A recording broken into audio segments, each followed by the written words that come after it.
Good afternoon, ladies and gentlemen. Welcome to EdHeroes Forum Australia-Indonesia Chapter, Strive and Revive from Local to Global Perspectives. My name is 𝗬𝗠𝗃, and I will be your Master of Ceremony for today's event. This is a great honor, and I'm very excited to host this big event. Ladies and gentlemen, it is an honor to me to introduce and welcome our guests of honor and keynote speakers, Honorable Mr. 𝗬𝗵𝗆𝗺, Coordinating Minister of Economic Affairs of Republic of Indonesia, Honorable Advisory Board Members of EdHeroes, Ms. 𝗬𝗵𝗶𝗺, Executive Director of 𝗬𝗵𝗆 Foundation, Honorable Ms. Putri Kuswisnuwardani, the Member of Presidential Advisory Council of Republic of Indonesia, Honorable Mr. Harold Lucero, Director Regulatory Fintech 𝗘𝗺𝗿 Innovation, and Honorable Ms. Farhanisa Nasution as the Project Chairman of EdHeroes Forum Asia. Ladies and gentlemen, for you who might have a question lingering in your head about what EdHeroes is, let me enlighten you. EdHeroes is a movement for parents, teachers, edupreneurs, and philanthropists committed to improving the quality of education. Through EdHeroes Forum, we wish to convey and share our vision of a brighter future of education in Asia and Australia.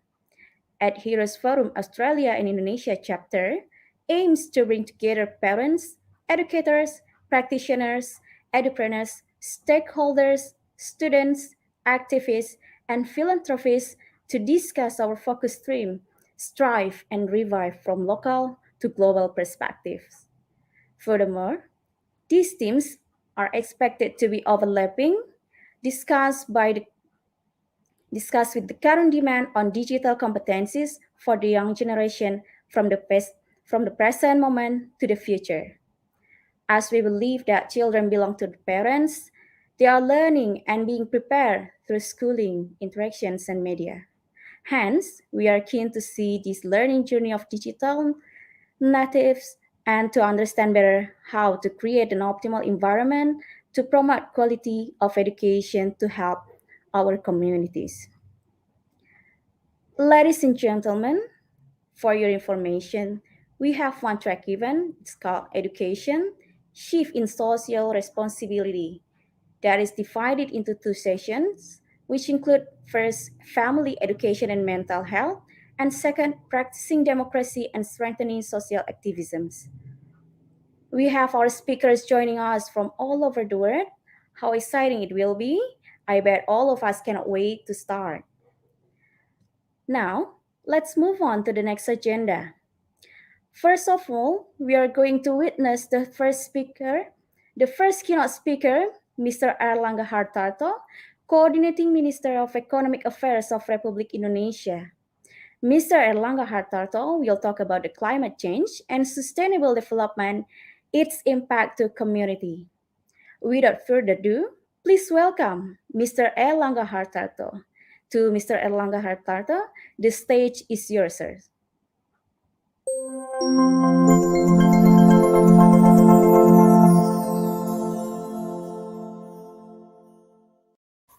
Assalamualaikum warahmatullahi wabarakatuh. Good morning. The Honorable Stuart Robert, Minister for Employment, Workforce, Skills, Small and Family Business of Australia. Ibu Putri Kuswisnuwardani, the Member of Presidential Advisory Council of Republic Indonesia. Honorable Representative of Government, Universities, Industry, and other stakeholders. Participants of EdHeroes Forum Oceania. Wish you all staying safe and healthy. It is both pleasure and honor for me to deliver this keynote speech on EdHeroes Forum Oceania for improving the quality of global education. In this important occasion, I am pleased to share with you the Indonesian perspective on climate change, sustainable development, and supporting the global community through green and blue economic actions. Ladies and gentlemen, The economic recovery from the impact of the COVID-19 pandemic is still ongoing, along with rising geopolitical tensions, especially Russia's invasion of Ukraine, based on April 2022 IMF report. This condition caused the projection of global economic growth in 2022 to be corrected to 3.6% year-on-year. Amid this dynamism of global condition, we should be grateful that Indonesia growth in 2021 is reached 3.7%. This recovery momentum must be maintained from various risks and challenges in the medium to long term, one of which is related to climate change issues. The issue of climate change has become a major concern in the world because it has the potential to increase the Earth's temperature by 2.5 to 4.7 degrees Celsius in 2100 due to an increase in greenhouse gases. This year, Intergovernmental Panel on Climate Change released a report confirming that climate change is damaging future environment sustainability, such as lost agriculture due to the drought and rising of sea levels. The harmful effects are some disasters that can cause population displacement, decrease quality of life, and uninhabitable planet.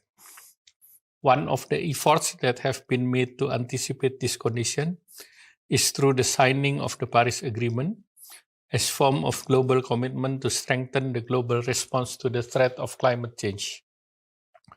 Without serious efforts and comprehensive strategies, climate change can aggravate the population growth, poverty, rapid urbanization, and will push millions further into poverty and further limit opportunities to sustainable development. The World Bank estimates that the effect of climate change could push an additional 100 million people below the poverty line by 2030. Ladies and gentlemen, as we face the challenge of climate change, the Indonesian government has established a green economy plan as one of the main strategies for economic transformation in the medium to long term to accelerate economic recovery after COVID-19 pandemics, and to encourage the creation of inclusive and sustainable economic development. The Indonesian government has set a policy through a low-carbon development. By using nationally determined contribution, Indonesia is committed to reducing greenhouse gas emission by 29% in 2030 from a business-as-usual condition. The G20 presidency, Indonesia commitment to achieve the target, which is very crucial, and the role of green financing is vital to fill the financing gap in promoting green economy, not only limited to financing by the state budget, but also for instance, through the Green Sukuk. Alternative instruments such as blended finance by collecting funds from private sector, international donors such as Green Climate Fund and Global Environment Facility for renewable energy development activities and climate change mitigation are also encouraged. The government also established the Environmental Fund, the management agency, 𝗵𝗵𝗆, in 2019 to improve the quality of financing for green economic program. Government also stipulates the presidential regulation concerning the implementation of carbon economic value for achieving national determined contribution target and control the greenhouse gas emission in the national development. We also have a job creation law, which enhances various cross-sectoral law, in particular for environment and forestry. The main purpose of this regulation is to create ease of doing business without compromising standard of safety, security, and environmental sustainability. In addition, we are grateful to have supportive environment for green investment. Indonesia unique blue and green Nusantara or archipelago endows us with unrivaled nature capital wealth. Indonesia Ocean is also large part of Coral Triangle area, where 76% of world coral species and 37% of the world coral reef fish species live. The great opportunity for Indonesia and other countries to harvest economic benefit, to help sustainable use the natural resources for economic growth and improve the livelihood of the people. Other efforts that have been undertaken is to encourage the development of renewable energy through mandatory B30 policy, the development of electric vehicles, as well as the use of geothermal, hydro, and solar power. Sustainable smallholder farming of palm oil, ecotourism, the development of environment-friendly special economic zone are one of the efforts to improve the welfare of the local community. Ladies and gentlemen, a top-down approach is critical to drive policy change and institutionalize regulatory framework to address complex SDGs and climate issues. All communities have the same right and opportunity to play an active role in increasing awareness of environment protection and management, developing responsiveness to carry out social supervision, and maintaining local culture and wisdom in the context of environmental conservation. The young generation, who is the inhabitants of this planet and the future, is expected to take more important role and can become the agent of change by organizing collective activities and raising awareness to share knowledge and promote necessary action for the future. The role of family teaching for future generation are crucial. Teaching our children like to recycling and also to do more healthy food that will shape their early childhood. Family encouraging to support youth to volunteer environment-related projects that will take their experience into adulthood and pass it to their children as well. Ladies and gentlemen, the global transition to sustainable green economy is a huge responsibility, at the same time provide a great opportunity for all of us.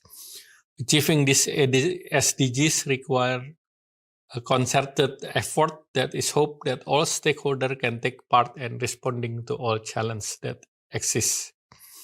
I hope this forum would be a fruitful thought on how we exchange our ideas, awareness to restore global development, while also I expect that the result of recommendation of the forum will help the joint effort to improve the quality of global education. Thank you. Thank you so much to Mr. Erlangga Hartarto. What an interesting speech about the climate change. From what we have listened, we should be aware of the climate change, and the government is preparing to face this challenge by implementing blue and green economic plan.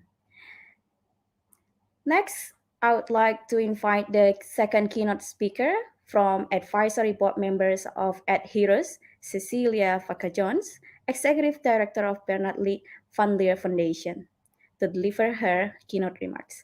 To Ms. 𝗂𝗍𝗶𝗺, the time is yours, Miss.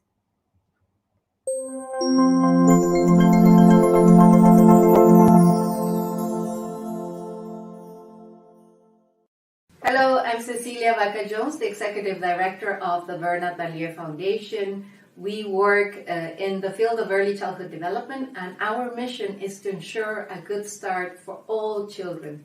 We've been working on the field of early childhood development for over 50 years in many different countries around the world. And this time, I want to share with you a couple of reflections of a topic that has become very important, and especially, I would say, during this pandemic years, we've realized on how important it is to start talking about the effects of climate change in the development of young children. So the very first thing I want to say is that there are very many different effects of what's happening because of climate change. But probably one of the worst effects has to do with the quality of air. 93% of the children around the world are breathing toxic air, which means they're not able to access the main public good that we should access the minute we're born.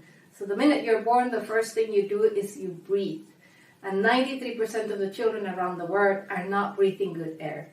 What are the consequences of this? That usually bad air does not allow the good development of the neurons in your brain, which are so important, especially in the first 2 years of life, but also the development of your heart, of your lungs, of your sight.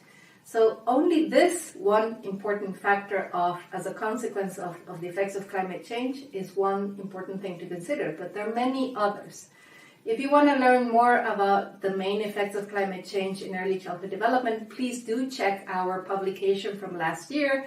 It's Early Childhood Matters, and we really focus on the different effects of climate change, trying to highlight which are different pieces of evidence that show, for example, how the air quality is affecting the well-being of children, but also how the heat on cities is affecting good pregnancies in women and the well-being of the newly born babies around the world, and many other consequences such as the scarcity of food due to the effects of climate change.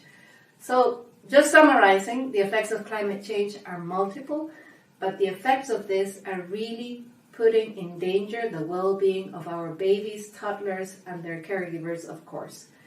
But today, I really want to focus more on which could be some of the solutions that we can use in order to tackle the effects of climate change.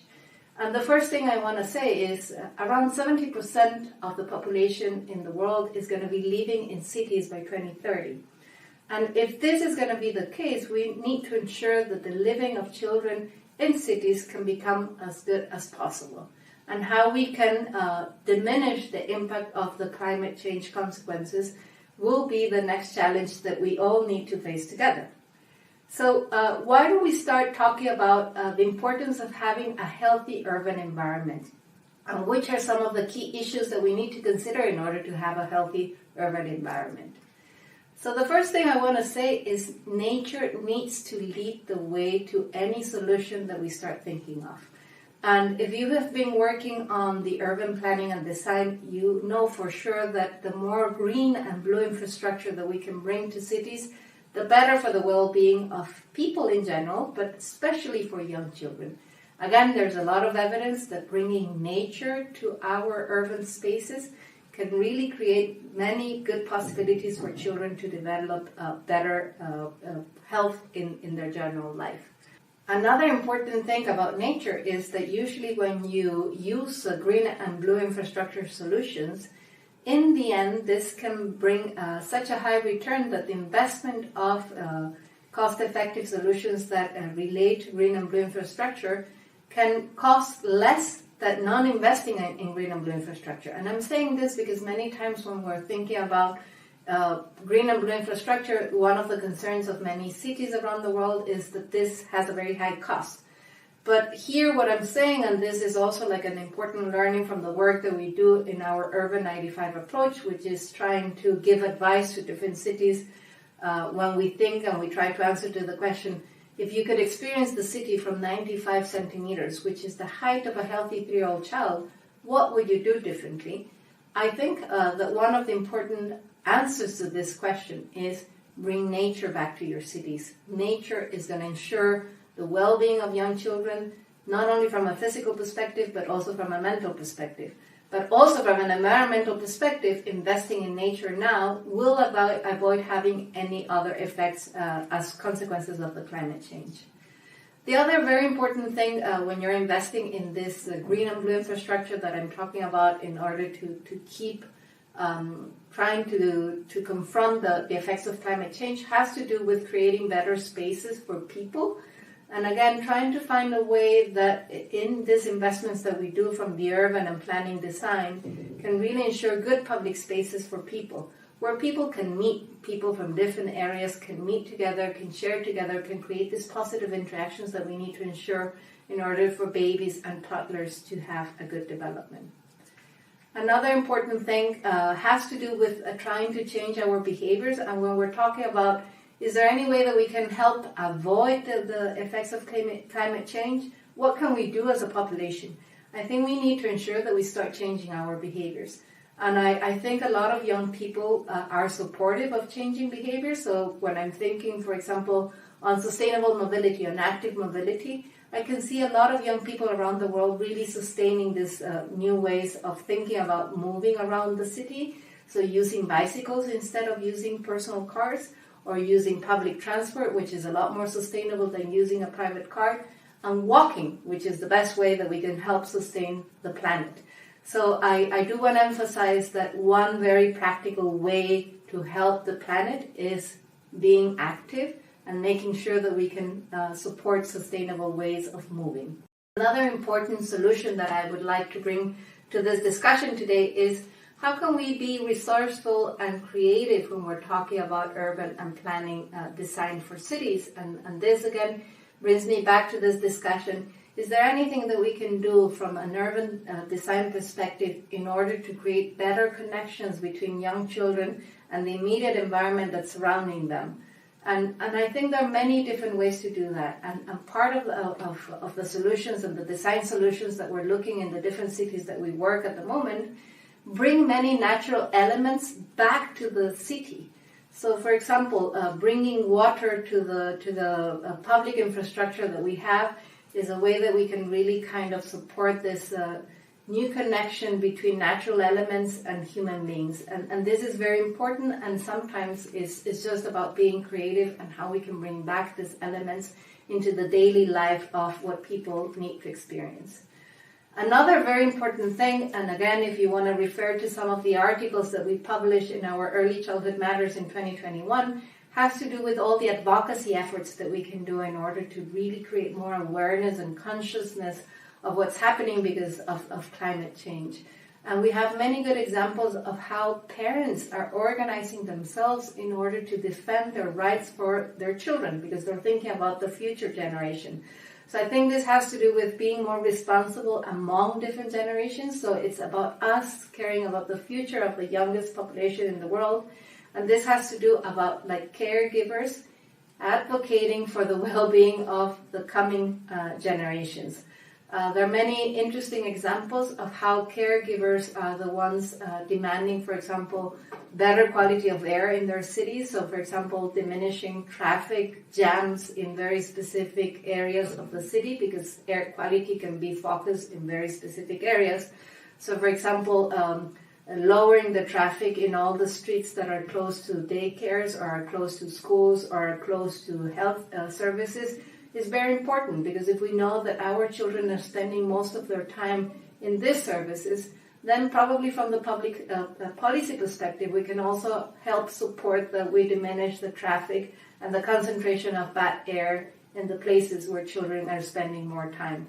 So advocating for these causes also depends on how well we can help citizens to organize themselves so they can raise their voices and they can do very concrete actions in order to change the way that we manage and design our cities.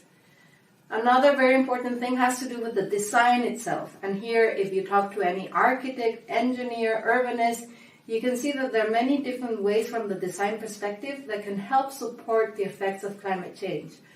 So I was referring before to one of the worst effects that we're seeing in climate change, especially in the effects on pregnant women, has to do with the increase in heat.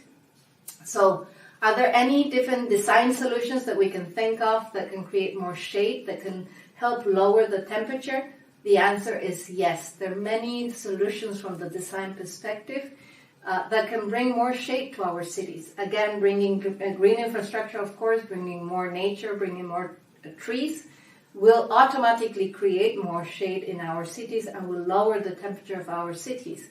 But of course, many times this is difficult to incorporate in our cities, but there are different ways that we can create this infrastructure that can provide the shade that people need in order to really protect from the heat and the high temperatures that we're starting to get in many cities around the world. So again, thinking about cost-effective solutions that can confront some of the effects of climate change is very important, and we can definitely find solutions that can help support these issues. Another important thing is when you're thinking about design and planning, think about babies.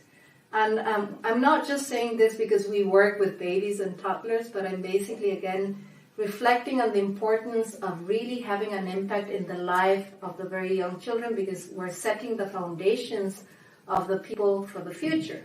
So if from the design perspective, we can think about better ways to help people interact, to help babies, toddlers, and their caregivers find spaces where they can connect, where they can share different thinkings, where they can share like good public life, is definitely going to help support any other effects that come together with climate change. These are some of the ideas I can share with you today. I hope this is helpful to some of the questions that you will be raising through this forum, but I really wanted to make sure that I could basically bring into the picture and the discussion what are some of the effects that we're starting to see in very young citizens of this world that deserve our attention, that deserve our action, that deserve that we actually do something so they can have a better future in their lives. Thank you. Thank you. Thank you so much, Ms. 𝗂𝗪𝗂𝗃, the Executive Director of 𝗬𝗏𝗵 Foundation, for the insightful remarks presenting about the effects of climate change and its solution. So we can see that in the beginning of our talk, we could highlight that the air is one of the most important things to consider, and it is the impact of the climate change. And there are ways that we can do to reduce the bad air pollution, such as walking or use the bicycle instead of our own vehicle. And later in her speech, we should take care of our nature. That's another important thing to consider, because this is the long-term investment to invest in our next generation. And now, let's welcome our third keynote speaker today, Ms. Putri Kuswisnuwardani, the member of Presidential Advisory Council of Republic of Indonesia. To Ms. Putri Kuswisnuwardani, the stage is yours.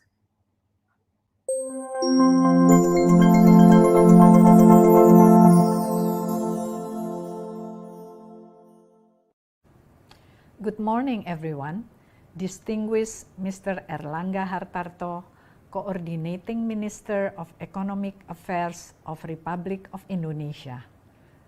Distinguished Ms. Nola Turner-Jensen, CEO of Crackerjack Education Australia. Distinguished Ms. 𝗖𝗹𝗶𝗺, Executive Director of 𝗬𝗏𝗵, Netherlands.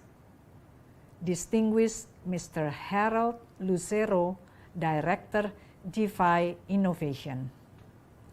Thank you for having me today as one of the keynote speakers on EdHeroes Forum, Oceania, Australia Chapter, with the topic of strengthening social activism and improving literacy. I am Putri Kuswisnuwardani, a member of Presidential Advisory Council of Republic of Indonesia. Ladies and gentlemen, in Indonesia, as elsewhere in Asia, education plays a key role in national development.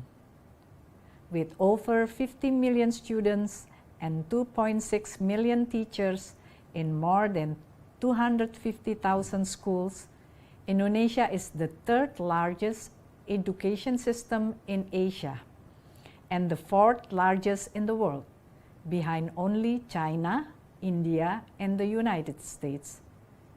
In the past decade, education in Indonesia is widely recognized as an engine for economic growth through the human capital accumulation. Education and human development are also the central of Indonesian government's development agenda under the second period of President Joko Widodo governance. The Indonesian education system has brought a full of promise.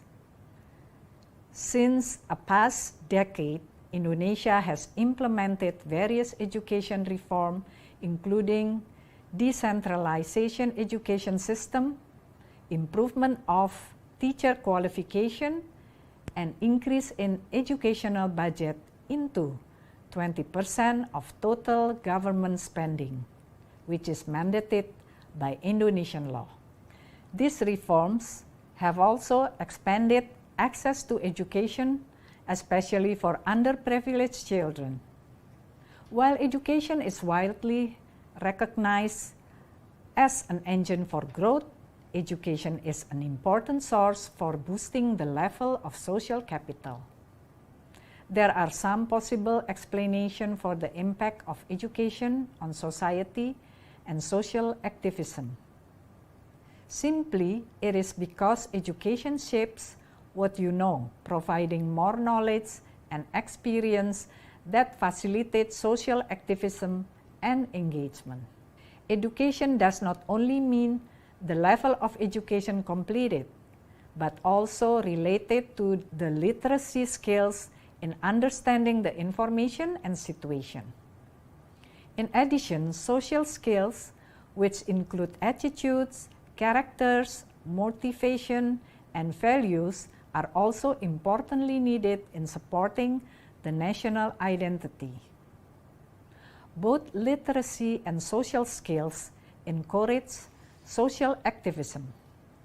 With the growing of social media, digital literacy skills have also become a major factor in enabling people to get information in social and even political activism.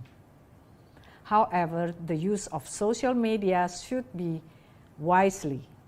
Correct and incorrect information is very easy to be obtained from various sources over the internet. So it is necessary for the public to pay attention to that information by cross-checking the information whether it is in line with reality. If not, then the information can be categorized as false or hoax information. Ladies and gentlemen, social skill also important, which lead people becoming more tolerant, more valued, and well-behaved among the society. This is actually important, particularly in the case of diverse Indonesia. Since the independence in 1945, the Constitution, for example, also states that every citizen is given the freedom to choose and practice his or her belief and to guarantee all freedom to worship according to his or her religion or belief. With the tolerance, we can appreciate and respect the activities of the surrounding community, especially the life of different religions, different tribes, and different cultures. The recognition of Indonesia's ability to live the values of tolerance as well as the values of democracy has been recognized in the eyes of the world.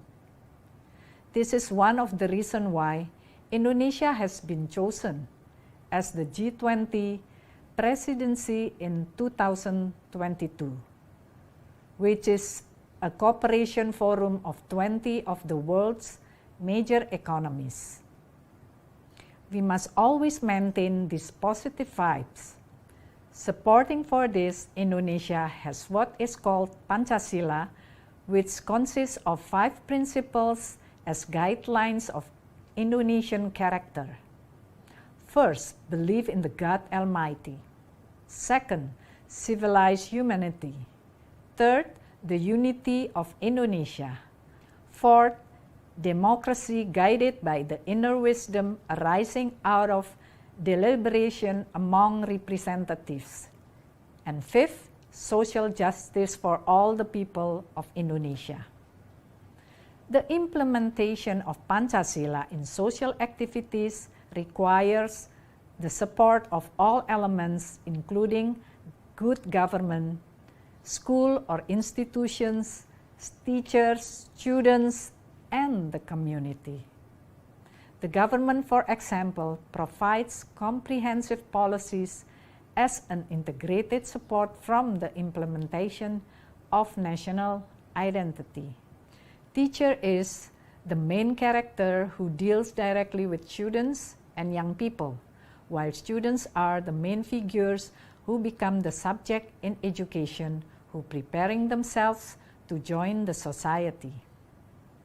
Indonesia will celebrate 100 years of independence in 2045.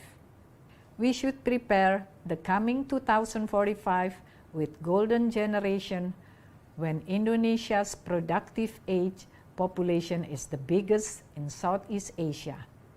Social activism remains relevant in the implementation of nation's character and will greatly help in implementing Pancasila as national identity.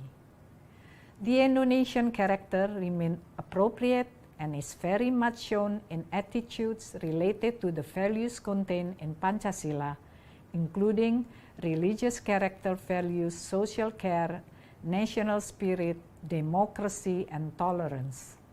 Finally, Indonesia, as elsewhere countries in the world, now is still facing COVID-19 pandemic.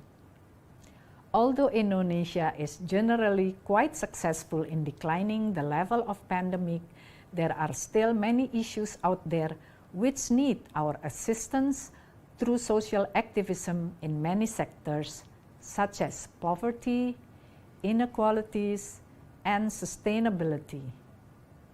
We believe that by doing positive social activism that combined with the development of national characters and identity will overcome all of the challenges more easily.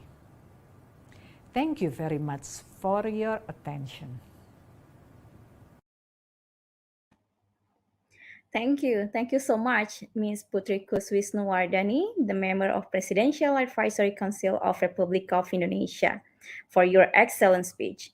I believe all participants who joined this event today have been enlightened on what to focus more. It's not only about completing the education, but also considering the literacy skill that the students can get. Okay, now I would like to call upon our fourth keynote speaker, Mr. 𝗪𝗏𝗄𝗃, Director, Regulatory FinTech 𝗘𝗺𝗿𝗰𝗆 Innovation, who will talk about digital competencies. To Mr. 𝗪𝗏𝗄𝗃, the screen is yours, sir.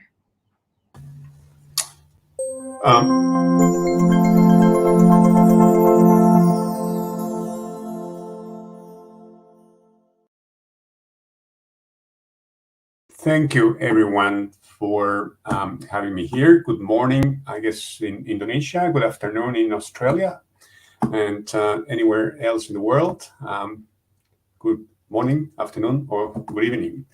And thank you to EdHeroes and the Australian chapter, and also 𝗪𝗏𝗪𝗏 for inviting me to participate today. Very encouraging to see. I'm very excited to see what the work that EdHeroes is doing, and now it's expanding to other regions of the world. So it's a really good movement that you're working on. So congratulations to everyone on that. Just a bit of background about myself. My name is 𝗪𝗏𝗄𝗃. I am based in Sydney, Australia. I'm a father of 3 boys, schoolboys, and I'm a technologist by heart, heavily involved in the financial services space. I'm also an entrepreneur, and I've done quite a lot of things with technology in financial services and to some extent education, which I do have a bit of a soft spot for. So that's a bit of me on background, and I think I have about 5 to 10 minutes to talk about digital competencies. And I think we just saw in the previous presentation the importance of the skills in this digital world.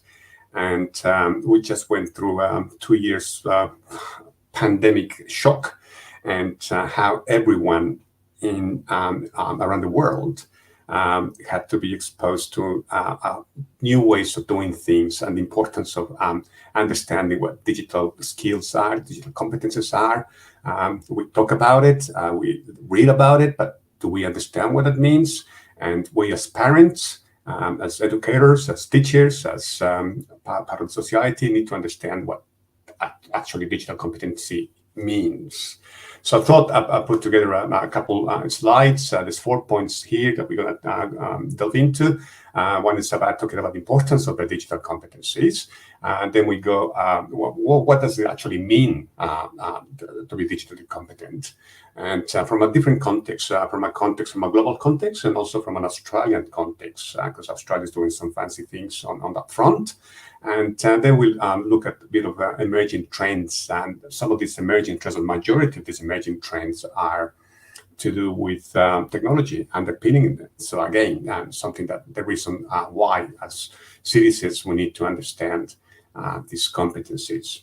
And so we'll go into it. So, but before I go into detail, just if we can go to slide number 1, please. Can we flip to slide number 1? Excellent, thanks. So I just wanted to give you a bit of snapshot of some of the stats out there in the world right now. Right now in the world, it is estimated that we have about 720 million students in year 8 to 12, which are now studying online. That's about 2/3 of those students online are exposed to risks like cyber risks, for example. And we were talking about social media before in the previous presentation as well, how important it is to understand the context and understand what you're doing and who you're talking to, and be smart about information that you're receiving. So it is important that our young people build that crucial digital life skill sets, which is required, to have opportunities in the future to get a job and so forth. So just to understand that amount of people students that are now online, and how they need to be equipped to be able to perform efficiently. Okay. So if we look at the graph on the left, that's a couple of years back. That's when the pandemic started, and it's kind of the beginning of it. It's about March, February, March 2020, and you can see the jump of how many students we had to go online around the world. So that's 1.3 billion. If you cannot see it, that's billion with a B. So that's just about 20% of the global population that went online, basically because of the pandemic and when everything got shut down. And taking China as an example, Tencent Classroom, if you don't not familiar with Tencent, think of Google in America or Europe. Tencent is the Google in China, and they have very similar technology, but Tencent was extensively used across China. And there was a point where 730,000 students, or approximately 81% of students of China from year K to 12, attended the classes via online using the Tencent technology.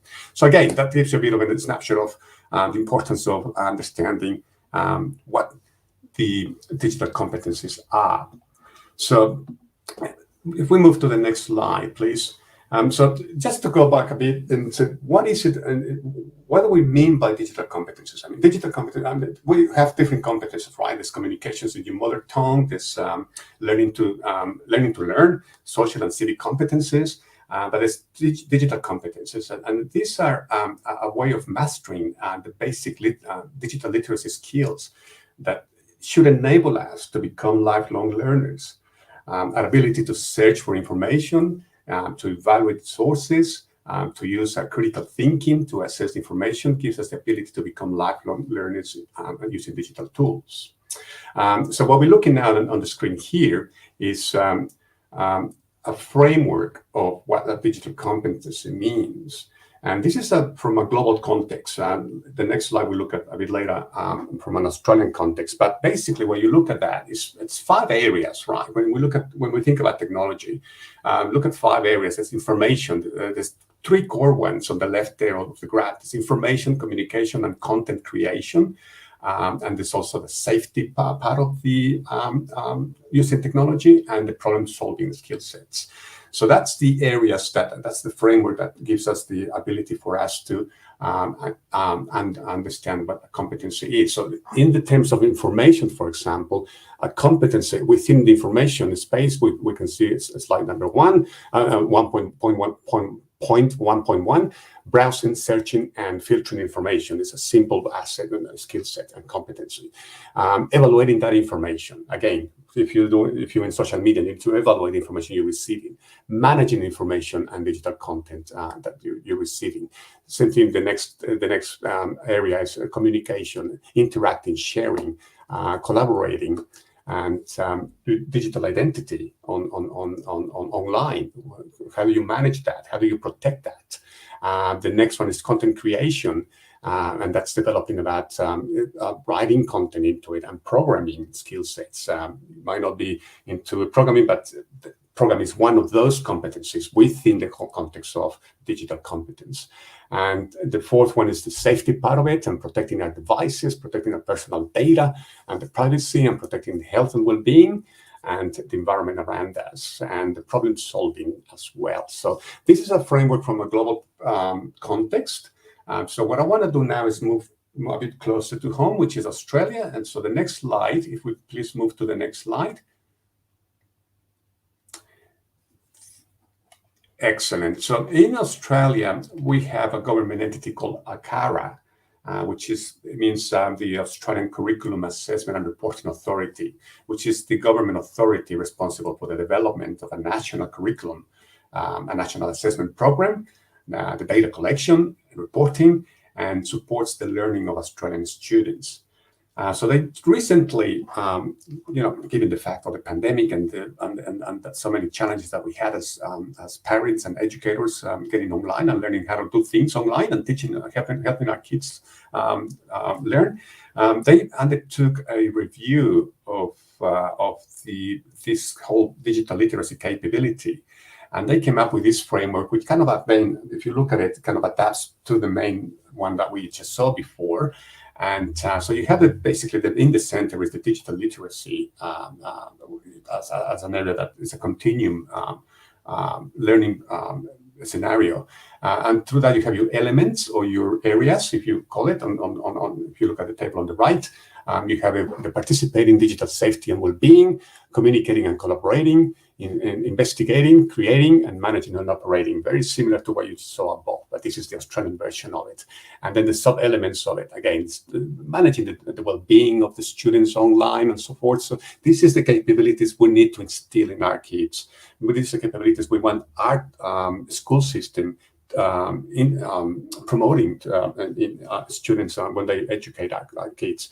This is we as parents need to understand this. Our students need to learn this. So we as a community need to understand all this. So it's important that we all cooperate and we all part of this change that we are going through. So now we're going to quickly move to the some of the emerging trends that are happening in education in the last couple of years, and that's based. Some of these have an impact on the pandemic. Some of those don't. So they come from, I guess, this new ways of doing things. So if we can move to the next slide, please. I think I'm just checking the time. We have a couple more minutes. So these are the trends that we've seen in education. This is at a global context. It's not Australian, but I think this is a nice survey that was done by Google Education across the world, because I think they got the power to go across different regions of the world and get different views and perspectives. So this is their view of the trends in education. So I thought it was a fantastic area to speak about. And again, it goes back to that whole digital responsibility, that digital competency, the learning that the parents want the schools to help students to have healthy relationships with technology and to be safe and confident and exploring the digital world. We don't want our kids to be afraid of using technology. And sometimes we are negative about technology, saying this, bad actors out there all the time. But there's a lot of good things, and we need to look at those good things, and we need to promote those good things out there. Computational thinking, parents and teachers want students to develop problem solving alongside digital skills, so they will be better prepared for future jobs. Collaborating, innovation is another one. That innovation is for both sides, for the school system, for the teachers, using better tools to teach our kids. There's the life skills and workforce preparation, student-led learning, connecting guardians and schools. Again, that goes back to that whole community approach. Guardians and parents want to be more involved in their child's education, and technology is being used as a tool to connect with the teachers and so forth. So again, the importance of us understanding what digital competencies are there. And lastly, we see the emerging technologies, and schools are incorporating emerging technologies into the classroom. So we can move to the next slide, which is the last slide, and that talks a bit more about emerging technologies. And this there's different from perspective of how we can teach students, how teachers can perform better, can be more efficient at teaching students, doing their job, how the government can help the education systems around different geographies using technology. So there's different, there's 6 of them here. Learning gamified, and the use of AI is becoming very prominent in a few geographies. There's e-learning. Obviously, this learning has been there for a while. There is the VR and AR based learning, which is virtual reality, augmented reality, which think of Pokemon, but in a context of education, the Pokemon game, that is. So that's an augmented reality type of approach, but you can physically see, or you could interpret a lot of abstract teaching in an interesting way when you start using these devices and so forth. There is also AI-enabled education. And to this, I would add a couple extra things there, which I'm heavily involved myself. It's probably a bit early in the phase, but I think it's going to have a massive impact in the world. And that's to do with blockchain and the use of blockchain, and how blockchain can help us, with credentials and with getting our degrees on the blockchain, so we don't have to carry a piece of paper anywhere in the world, and everything is basically digitized. We can go anywhere in the world, and we can transfer across, and it's verifiable. You cannot be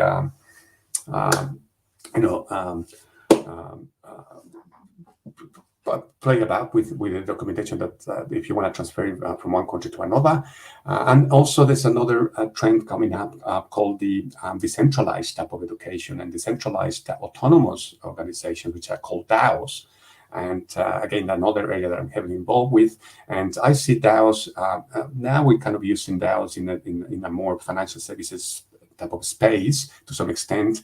And it's kind of, I see that growth in education to some extent. And what a DAO does is basically just bring the whole community together and for one purpose or one cause. And using DAOs and using blockchain technology, we're looking, for example, from a perspective of helping finance education for students that come from developing countries, new ways of funding education for students that would like to advance their degrees from in a different country, but they're not able to, for whatever reason, they don't have access to credit or something like that. But blockchain could enable those things. Again, there's an interesting area that we can explore a bit later in other type of forum that we can talk about. But so this is more or less some about ideas of what the technology is impacting the education, how digital competencies, how important they are for us to acquire, to know, and to develop them, and to promote them with our kids. And I hope this gives you an overview of that. And if there is any questions, just at the end of the slide, I have my email address there. Please send me some questions, and I'll be glad to answer them back. Thank you for that. Thank you. Thank you so much, Mr. Harold Lucero. What a wonderful speech from you. Before that, could you please turn on your camera, Mr. Harold? Oh, I thought I had it on. Sorry. It said that it's on. I'm not sure what's happening. Okay, maybe you could go to settings and... okay, maybe change it now. Is that better? Yep, you're on. Yeah, okay, Yeah. fantastic. Sorry, yeah. Yes. make sure they're Everybody wants to see you. What an impressive, talented man with a lot of things to do with 3 boys. Yeah. So, yep. So thank you for bringing the digital competencies topic for today's event. I think some of us still questioning what was it, but you have explained that for us today. I think the main is how we can utilize the technology to support our self-development. Like you said before, researching information or creating the content, and how to do with the communication. Like this is the very difficult era, like we are in the pandemic situation before, and so we have to shift our offline activity to online activity, and here it is the challenge how to perform efficiently, right? Yeah. Well, it is that, and it's also that we are living in a digital world now, right?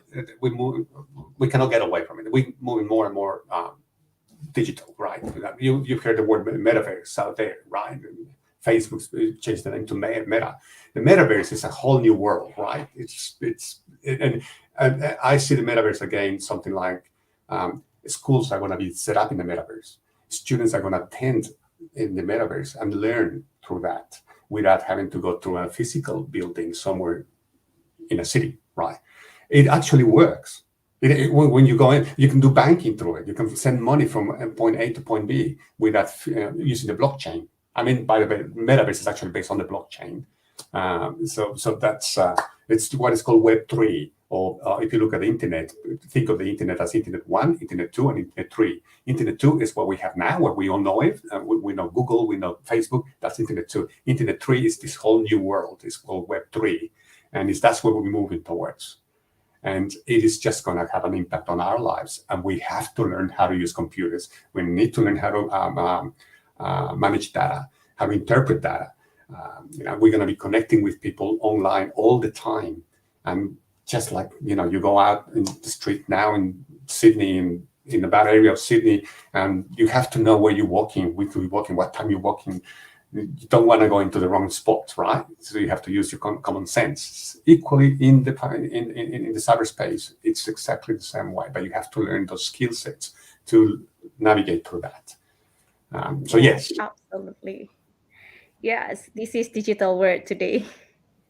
Thank you so much, Mr. 𝗂𝗨, for your time being presenting in this event today. I hope you have a great day back there in Sydney. Thank you for that, and congratulations to everyone. Thank you. Thank you. All right, now let's move to the next agenda.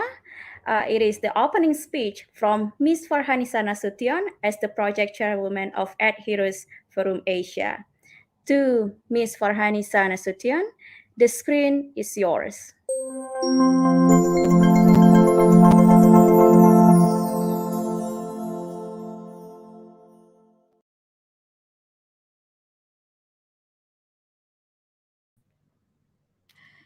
Thank you very much, Dwi. Good morning, good afternoon, and good evening, everyone. Mr. Erlangga Hartarto, Coordinating Minister of Economic Affairs of the Republic of Indonesia, Ms. 𝗖𝗹𝗶𝗺, Executive Director of 𝗪𝗏𝗵 Foundation, Ms. Putri Kuswisnuwardani, Member of Presidential Advisory Council of Republic of Indonesia, Mr. Harold Lucero, Director 𝗘𝗵𝗵 Innovation, distinguished speakers and guests. Thank you very much for making the time to be with us on this beautiful day. Ladies and gentlemen, according to a new report released by the United Nations Children's Fund, or UNICEF, entering its 3rd year, the COVID-19 pandemic has continued to hold back some 405 million school children worldwide from a full return to the classroom. The study points out that 147 million school children missed more than half of their in-class instruction over the past 2 years, amounting to 2 trillion hours of lost in-person education globally. And as countries have yet to fully reopen schools, many children are at risk of just dropping out. This rising inequality in access to education and learning means that education risks becoming the greatest divider not the greatest equalizer. When the world fails to educate its children, we all suffer. Therefore, we need to radically rethink education. It's not just about accelerating skills training, it's about building the cognitive and interpersonal skills that people will need. We have to think generationally, and it's not clear that education systems around the world are building that adaptability and creativity for the educational system. And also, people will need to remain relevant in the workforce. It is not just a challenge for the educational system. Every company, for example, also needs to create experiences that help workers learn, not only through explicit training, but also methods and practices through which people unconsciously learn. Ladies and gentlemen, the EdHeroes movement aims to unite people who believe in education, who believe that education should be centered on the needs of family. Our mission is to provide support to families all over the world in their journey to success and prosperity by giving them access to a quality education. At the same time, the family's main goal is to bring up an autonomous, capable, and happy individual. Due to the pandemic and the forced transition to distance learning from everyone connected with education, we have had to deal with some unprecedented challenges. The family has become the main platform for educating and bringing up a child. The EdHeroes movement emerged in response to global uncertainty. It embodies the idea that education should be centered around the interests of the family. Imagine how powerful our world would be if we had future generations who were not afraid to take risks and who were not afraid to think. Ladies and gentlemen, after our EdHeroes Indonesia and Malaysia Forum, we are glad to be back here in Australia. With the long-standing relations between Australia and Indonesia, we decided to do a collaboration forum where we talk about education here in the EdHeroes Australia Indonesia Forum 2022. We invited speakers from policymakers, academia, thought leaders, educators, tech people, and education reformers from all across the globe to talk about the future of education, especially on how to strive and revive from local to global perspective. We do really hope that we could stand together as one, and let's continue our work to deliver our belief that education is the most effective way to change the world to become stronger than ever. At times like this, we believe this is what we need. Let diversity, love, peace, and tolerance become a fundamental value for us and the upcoming generations. Together, we can do this. We were born to make a difference because each one of you is an EdHero. Ladies and gentlemen, on behalf of the EdHeroes team, I would like to welcome you all to EdHeroes Australia Indonesia Forum 2022. Enjoy. Thank you very much.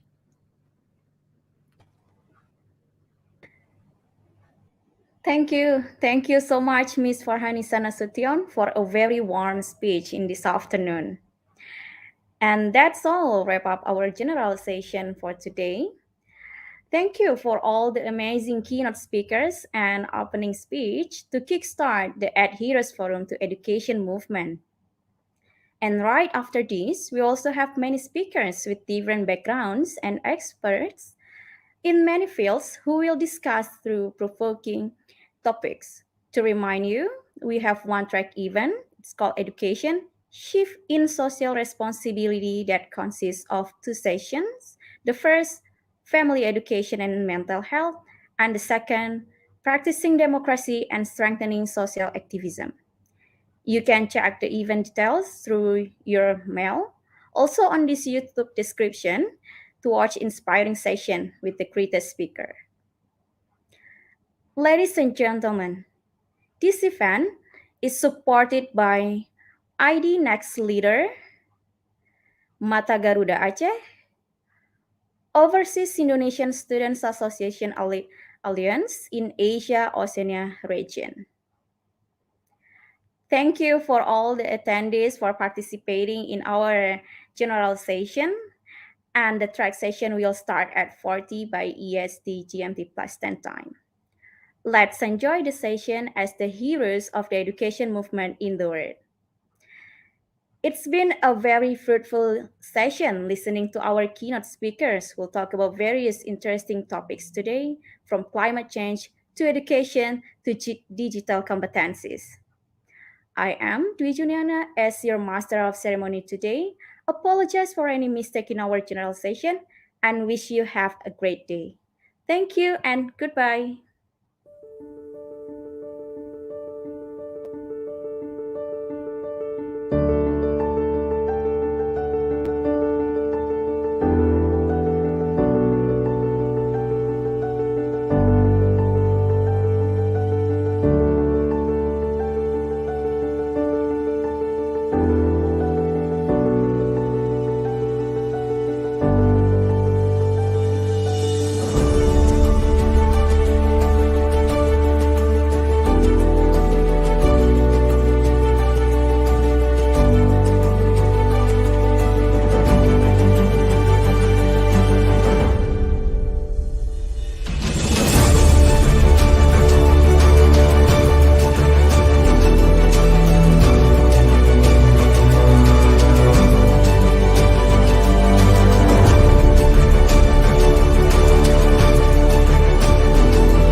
Hello everyone, welcome to EdHeroes Forum Australia Indonesia Chapter, Strive and Revive from Local to Global Perspective. My name is 𝗬𝗂𝗧𝗧, and this morning I will have the honor to moderate as the first sessions under the track of Education's Shift in Social Responsibility with the topic discussion, Family Education and Mental Health. For your information, today's forum consists of 2 sessions. The sessions will last about 60 minutes, or it will be ended at 12 o'clock Indonesia time or at 3 p.m. Australia time. And the second session will immediately follow this session with the topic of practicing democracy and strengthening social activism. Ladies and gentlemen, a recent study has found that the promotions of cultural and educational interactions between students and social agents, especially or more particularly with family members, enhance students' achievement. For these few years, we have been living in an era of worriness and confused caused by the COVID-19 viruses, the lockdown, and many, many more. Being depressed and getting lazy has become a common mental health and educational problem, which occur to almost everybody, especially children. Therefore, in this current era, we are in need of community involvement, especially family, in many aspects of our life like never before. Ladies and gentlemen, in these sessions, we will be accompanied with many interesting, astonishing, and amazing speakers. We'll have 5 speakers for today's session, and without any further ado, allow me to invite the speakers to this session. Our first speaker is a play therapist, a writer, and also a PhD student at Cambridge University. Ladies and gentlemen, please welcome Ms. Sydney Conroy. Our second speaker is a 𝗬𝗵𝗵𝗺 University research assistant at the Early Childhood Education Department and also a PhD student at Marmara University. Please welcome Ms. 𝗍𝗶𝗵𝗺. For the third speaker, we'll have Ms. Dafrina Rianda, who is a founder of Lab Pintar and a researcher at Human Nutrition Research Center Indonesia at Medical Education and Research Institute, the Medical Department of University of Indonesia. Please welcome Ms. Dafrina. Our next speaker is Ms. Finella Ayi Adelina. She is a founder of Gamaliel Kids Development Center, an education and therapy center for special needs children. Hello, Ms. Finella. And the last but not the least, our next speaker is the 2022 East Kalimantan Princess of Indonesia, Ms. Magiana Ignacia. Hello, everybody. How are you today, guys? Hi. Hello. Good morning. Good morning. Good morning. A very amazing lines of speakers. I'm currently feeling like looking at the women, the Avengers. All of the speakers today are women, which is very interesting. Right, to get directly to the session so that we're not going to spend more time in useless conversation, let's go to the point of the discussion, ladies and gentlemen. We're going to talk about family relationship education. And also we're going to discuss this in connection to the COVID-19. Before we jump too deep into that, now let's start with the definition, shall we? What is family education? Maybe I will start with you, Ms. Muslim. Thank you for your warm welcoming. And I can define family education as a child usually says hello from a family. This is very important for us because children born in a family, and researchers have found that there is a significant relationship between early childhood education and care to foster children's learning and education for later life. And the first years of childhood are the most important ones. And we define them as magical years of child because, especially for brain development, children's children, if they develop their brain potential fully, they reach their abilities and their brain develops very well. But it is important for family to develop their children with effective stimulus. Right. There are a lot of responsibilities and roles of families. For example, nurturing, caring, loving, feeding. And we should think that is every family successful in fulfilling these roles? Of course not. For example, in families living in different conditions. Ms. Oslim, let me stop you there a moment. We're going to dive deep into it in a couple of questions. Let me now ask Miss Sydney Conroy. How are you, Miss Sydney? Hi, I'm good. How are you? Right, I'm good. As a play therapist, Miss Sydney, do you have a new, probably, perspective on family education? On what education? Family education. On family education, yes. We know that play therapy is the most impactful when the family is involved together.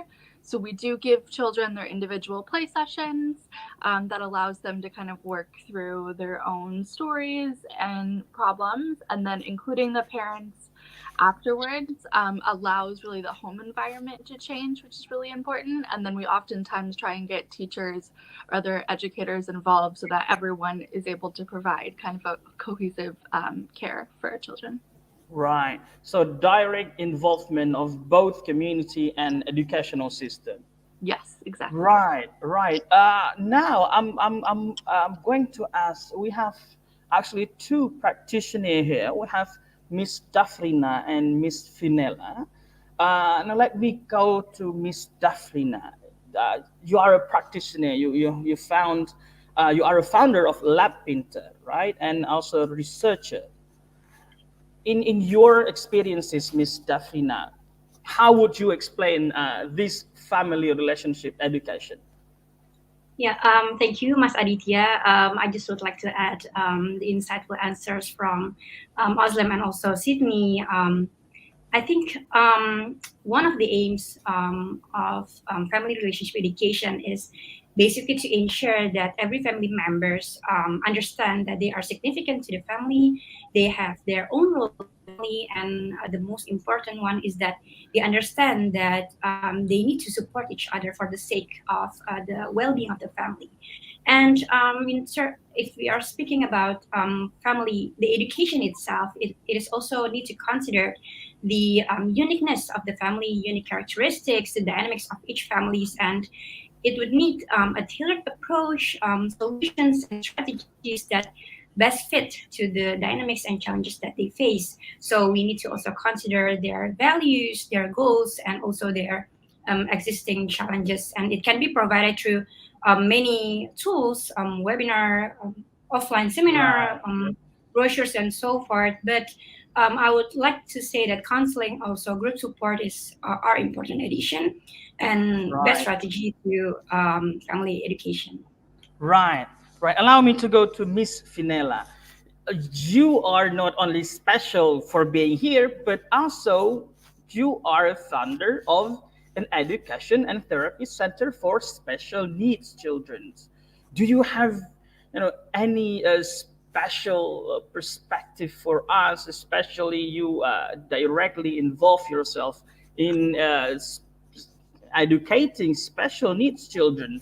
Please, Miss Finella. Yeah, thank you, Mr. Aditya. I think parents are the expert of their children. They know their children since they were born.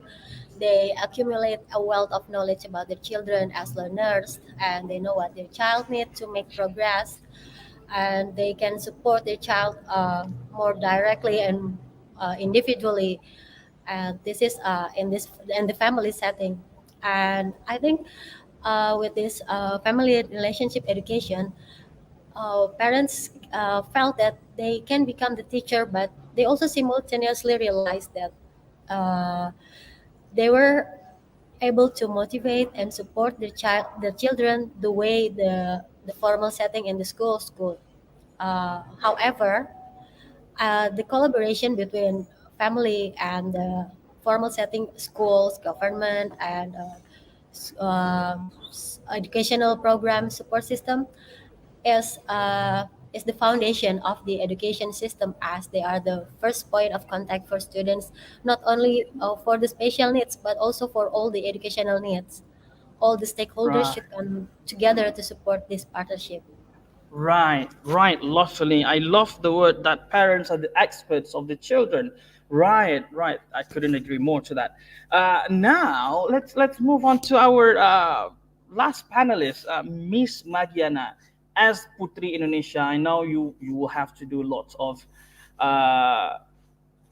I would say promotions, and then you would also do lots of discussion with the government and many stakeholders. Do these family educations now as a new system itself? Do we have or do you have this family education part of your promotions, Miss? Please. Okay. Yes. Thank you so much, Kak Aditya. First of all, it's not just because as the Putri Indonesia for Kalimantan Timur, but also I was a bachelor graduate of psychology from the University of Indonesia, and right now running for the competition of one of the first beauty pageant in Indonesia, which is official Putri Indonesia. I bring my advocacy with me, which is 𝗰𝗵𝗆. It's a work between empowering people to prioritize their own physical, mental, and spiritual health.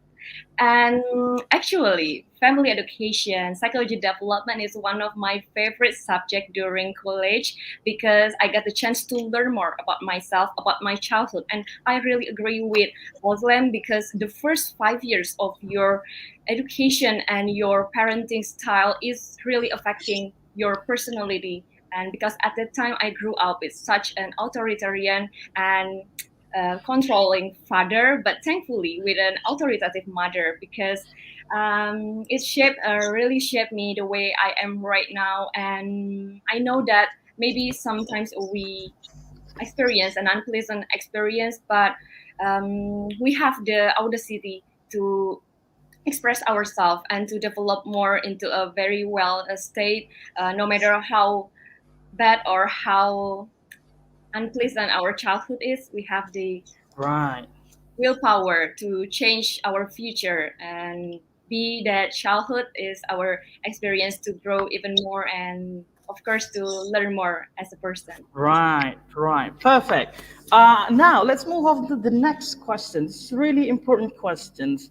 And of course, I will address everyone for this question. Do you think, or how is the relationship between the family relationship education or family educations in building stronger community?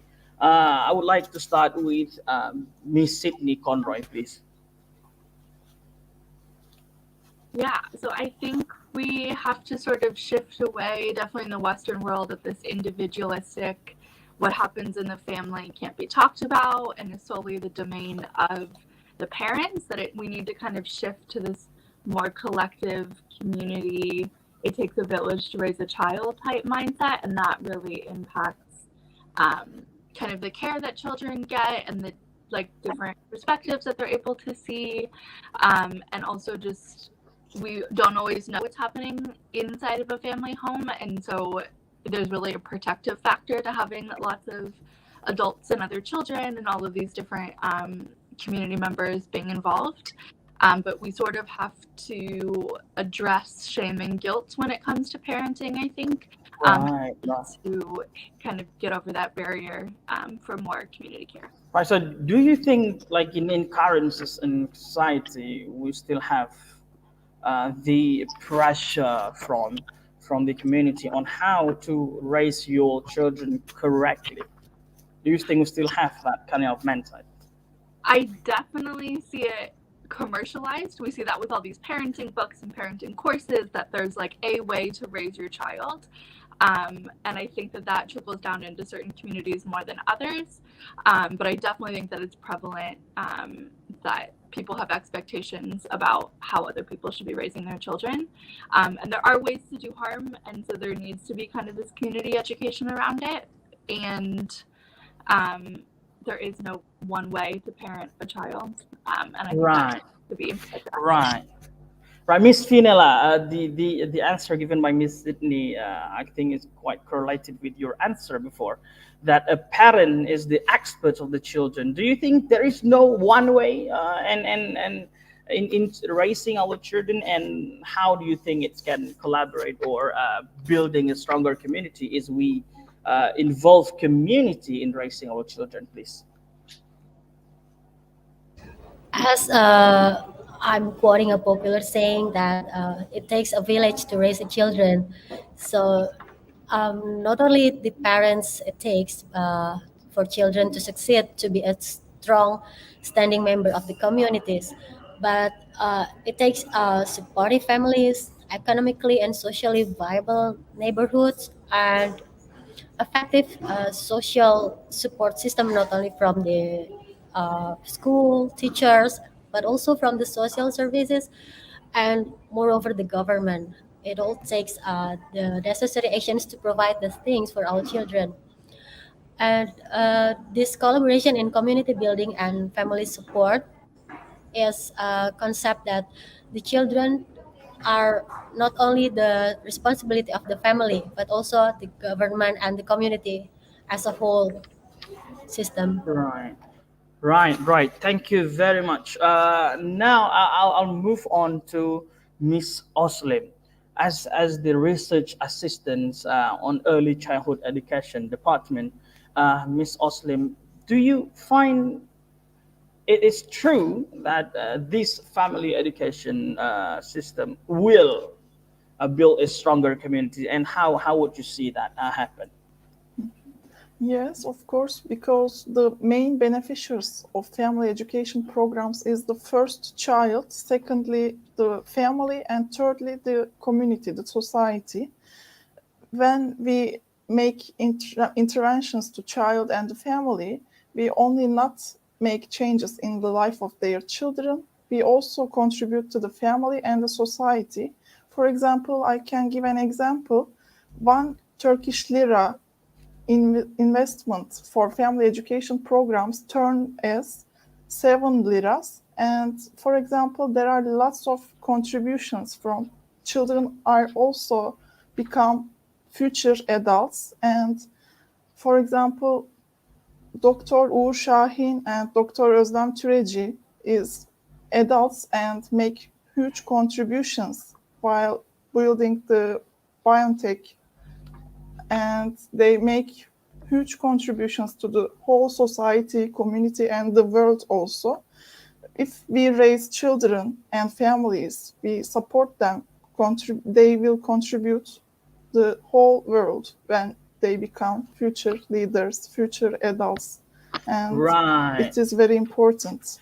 Right. So the children that raised by this education system will then become the leader, right? Right. That's very promising vision. Now let's move to Ms. Dafrina Rianda.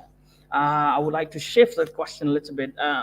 As someone who work in the private sectors, do you have any data on how many percentage and proportions of family education programs provided by public and private sectors, Ms. Dafrina? Yeah, thank you, Mas Aditya. Unfortunately, I don't have a specific data, but based on experience, I would say roughly it's 60, 40, 60 for the public and 40 for the private. Considering that government and other public sectors provide the framework, the guidelines and the policies on family relationship education, and many parts of the government involved in this issue: Ministry of Education, Ministry of Health, 𝗵𝗵𝗆𝗵, Ministry of National Development Planning, 𝗵𝗵𝗆. So, but most importantly, private sectors can be an enabler, I would say, to achieve the target, because not most of the time, but sometimes they may have a better resources in some part, and also connection to the community. So I think it is open for public and private partnership to achieve the target. Yeah. Right. Very interesting answer. Now let's move to Ms. Magiana. That's, as you heard earlier, that public and private both find its own roles, 60-40% for public and private sectors. Yes. Do you feel that like public or government should take more roles on this, or they should have worked more closely with the private sectors, or which one is better? Because in Indonesia, we found that most of schools is a public schools, and most of system or rules and run by publics. Do you think it's better to have more public sectors on these matters or private sectors? Please, Ms. Magiana. I think on this matter, everyone should point out everything very equally between the family, the private sector, and the public sector too, because children have to learn a lot from several sections, and also from their social relationship with their peer group around their age, and also maybe when they can broaden their influence with the governor and also the public sector, it will become more learned from the parents too, because some of the parents maybe in our country not really good or not they don't really know about the right parenting style. Some of them also got married at a really young age, and that's the governor role to educate a lot of people and a lot of parents, so they can know how to nurture and how to take care of their children, and also from the school. And we have to create an equal environment for the children, both from their home and also from the school. Right. Now, with that in mind, right, let's shift the discussion a little bit toward the one of the most popular discussion nowadays, which is COVID-19. So, ladies and gentlemen, this discussion has become very interesting now, that the importance of family education is high. And how does this can help us recover, especially our mental health during this COVID-19? I would go first with Ms. Dafrina. Yeah, I think we cannot underestimate the impact of pandemic on family relationship and education.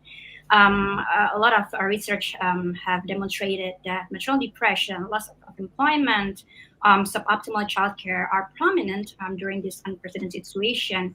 And our data from Jaga Mama, which is a group support network for mothers, we have a preliminary survey showing that around 70% of the future moms and moms felt more stressed during the pandemic. And maternal depression is important factors for parenting and also childcare. And this is really concerning. So I think this is where family relationship education takes place to ensure that they can strive and have a solid communication during this situation. And it may not be easy.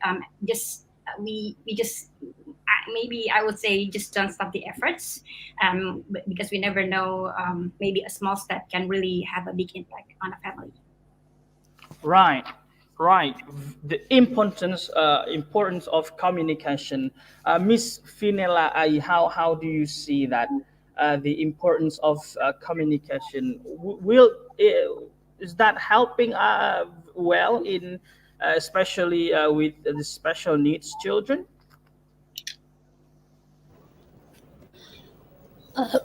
Sorry. As a parent, and I also has one special needs kid, and my main concern during the online learning situation was about how and to what extent parents are asked in my children's academic success. Parental involvement is important, but how is it fair to ask these parents to do more? But teachers, on the other hand, they they are now more progressive in doing the teaching. The conversations between parents and teachers are switched away from discipline and this is what your child isn't doing to here's what we can do together to make sure that your child continues to learn and grow. So I think parents and teachers have this complementary skill sets and a common purpose to help kids learn and to be a successful member of the community. Right. So now we are shifting to a family members and teachers, both educating the students. Right.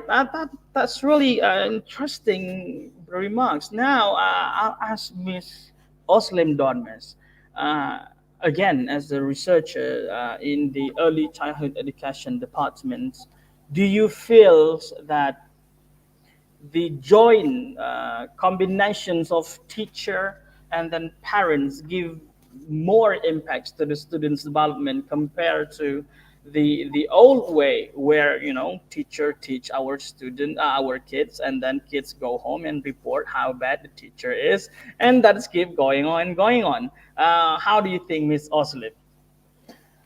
COVID-19 pandemic shows us that online learning is a part of our life, and parents also have an impact on children's learning.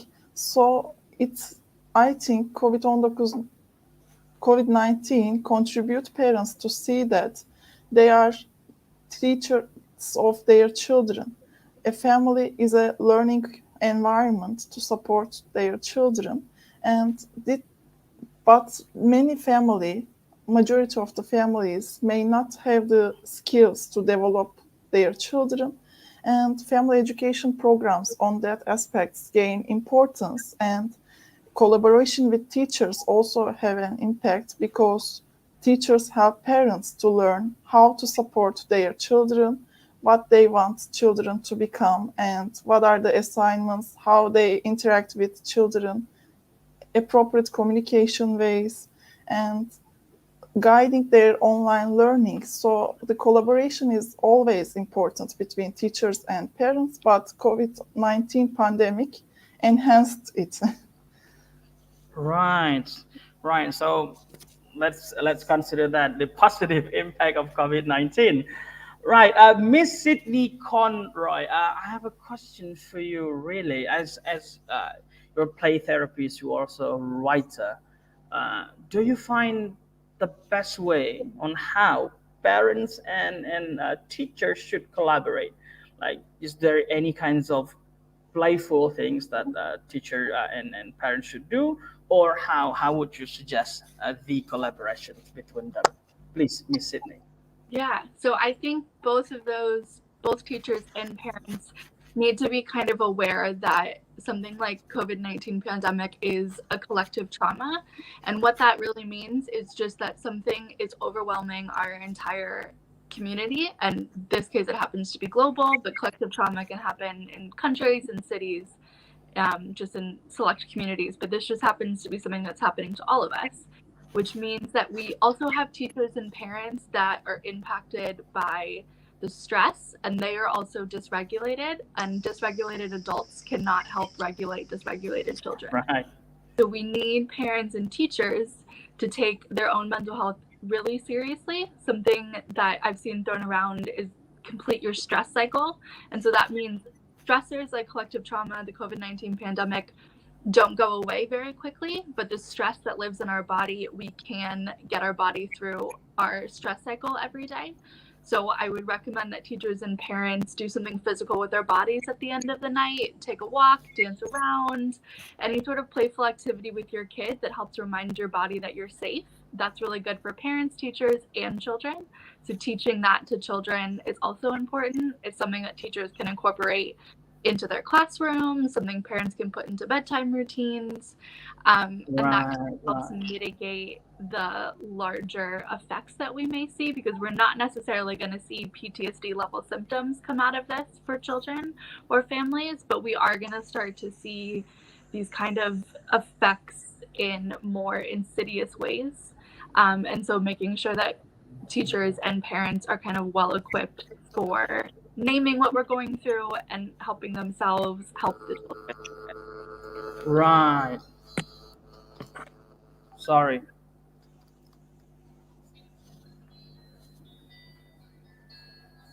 Right, now let's move on to Miss Magiana Ignacia. Talking about the self-healing, right? Mentioned by Miss Sydney Conroy before. I know that you mentioned earlier you have one of the goals that you have is how people understand their own self and then do self-healing. How do you suggest people do that? Because most of the time we thought that we know ourselves, but in fact we sometimes don't. In your own movement, how do you suggest people to do that?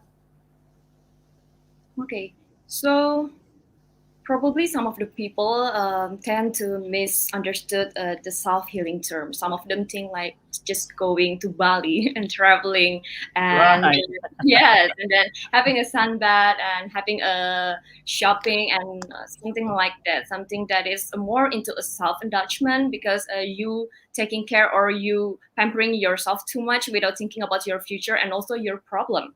And I would love to suggest people, when it comes to self-healing, the word is heal. So you need to heal your wounds. And sometimes it's not just a wounds with a blood, because we cannot see our wounds from our soul, our inner wounds. And that is something that we really need to protect and heal. And by that saying, of course, we have to go to the psychologist, and also we have to do therapy, and also I would love to do self-healing, which means that we just heal ourselves by ourselves, and it means that you can do like a journaling, like relaxation, meditation, and also do a physical exercise. And I would really love it, the concept of Healthy Mind Platter by Dr. 𝗪𝗪𝗪𝗪𝗪 and Dr. 𝗪𝗪𝗪𝗪. It calls 7 healthy activities for ourselves that we can do during the day. Every single day we have to do these 7 activities. It is sleep time, of course, and also reflecting time, physical time, working or focus time, connecting time, or social connection, playtime, and also the downtime. It's really important, right? Because it's just like a buffet. When you have you take a buffet meals, you will take the rice, you will take the vegetables, the fruits, the protein, the carbohydrates, and you can't just go during the day eating 1 pizza slice. You have to eat the nutritions, so you cannot just little sleep time and also working all day long. So that means, yes, that means now I feel bad to myself. Yes, you have to do it too. We have to do the reflective moment like journaling or meditation. We have to do a simple exercise. 5 minutes or maybe 10 minutes is also enough. Or you can clean you can clean up your space. It will make your mood a little better, and also with friends, reach out to your friends. And of course, it's not just doing everything you like. Sometimes you have to do the focus time. We have to be productive. We have to finish our task. So in order to do that, we will finish our day with very much grateful, because refreshing mind, reflecting mind. We think of activities we need to do, and we feel better, we feel productive, and also we feel fulfilled because we do listen to ourselves by meditating and journaling, or we can reach out to friends and tell us about our story and our day. And it is very important, and I really see the difference between doing this all the 7 activities in the day and when I didn't do this at the day. So it's really influential, guys. Very, very useful information. Very Thank you, Ms. Magiana. Right, Yeah. now talking about being productive. This is very interesting question, really, because I believe most of us here are parents, and even though we are not parents, we probably have family who is a parent, and we see that current adolescent kids, they used to spend lots and lots of time with their games, playing with their mobile phones. They sometimes have to lie that we are currently studying, but actually no, they're playing Mobile Legends or some sort of games. And some parents sometimes feel this parental burnout. I just why all my kids here? Like I have 6 kids. Sometimes I just let them go, but no, all of the 6 kids are here. What is the main challenge being a parent as a children partners during the pandemic, especially in the learning context? I would go to Miss Sydney Conroy first. Yeah, so I would say something huge that we need to shift is kind of that narrative around it. So children aren't necessarily giving you a hard time, they're having a hard time. And what we need to do is work with them. They're trying to fulfill their needs. Maybe they're overwhelmed by the pandemic or online schooling or anything, climate change, any of these kind of large events that are taking place. And so we need to be able to look at their behavior in a different way, that it's communicating that they're missing something and that they need something. And we, as the adults in their lives, it's our job to help them meet that. And so also being gentle with yourself as a parent, that you were also going through a collective trauma and are overwhelmed and things are challenging. And there might be nights where kids need to be in front of the TV because you need a break, and that is okay. So really being gentle with our children and with ourselves, that we're going through something that is stressful and our bodies are doing the best that they can to protect us. And so sometimes that leads us to being inattentive or wanting to isolate versus connect. All of these sorts of things. Focus can be really hard when you're in fight or flight. Memory retention isn't happening. Kids aren't learning in certain states when their bodies are dysregulated.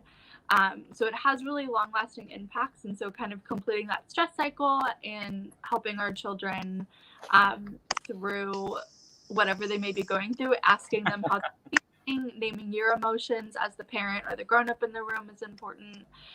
So there's plenty of ways I think that we can be more gentle with our children and with ourselves. Right, being gentle to yourself and your children. Miss Dafrina, what are your challenges? Because I believe every parents have their own challenge. Now let's move to Miss Dafrina. What are your challenges, Miss Dafrina? Yeah, thank you, Mas Aditya, for raising the important issues of parenting. I myself is a mother of 2, 5 years old and 7 months old. So I think when we're talking about how I don't think that parents is like kind of lazy and then just give the children a gadget or something like that. I do think that parents aware what is the impact of giving a lot of time on gadget.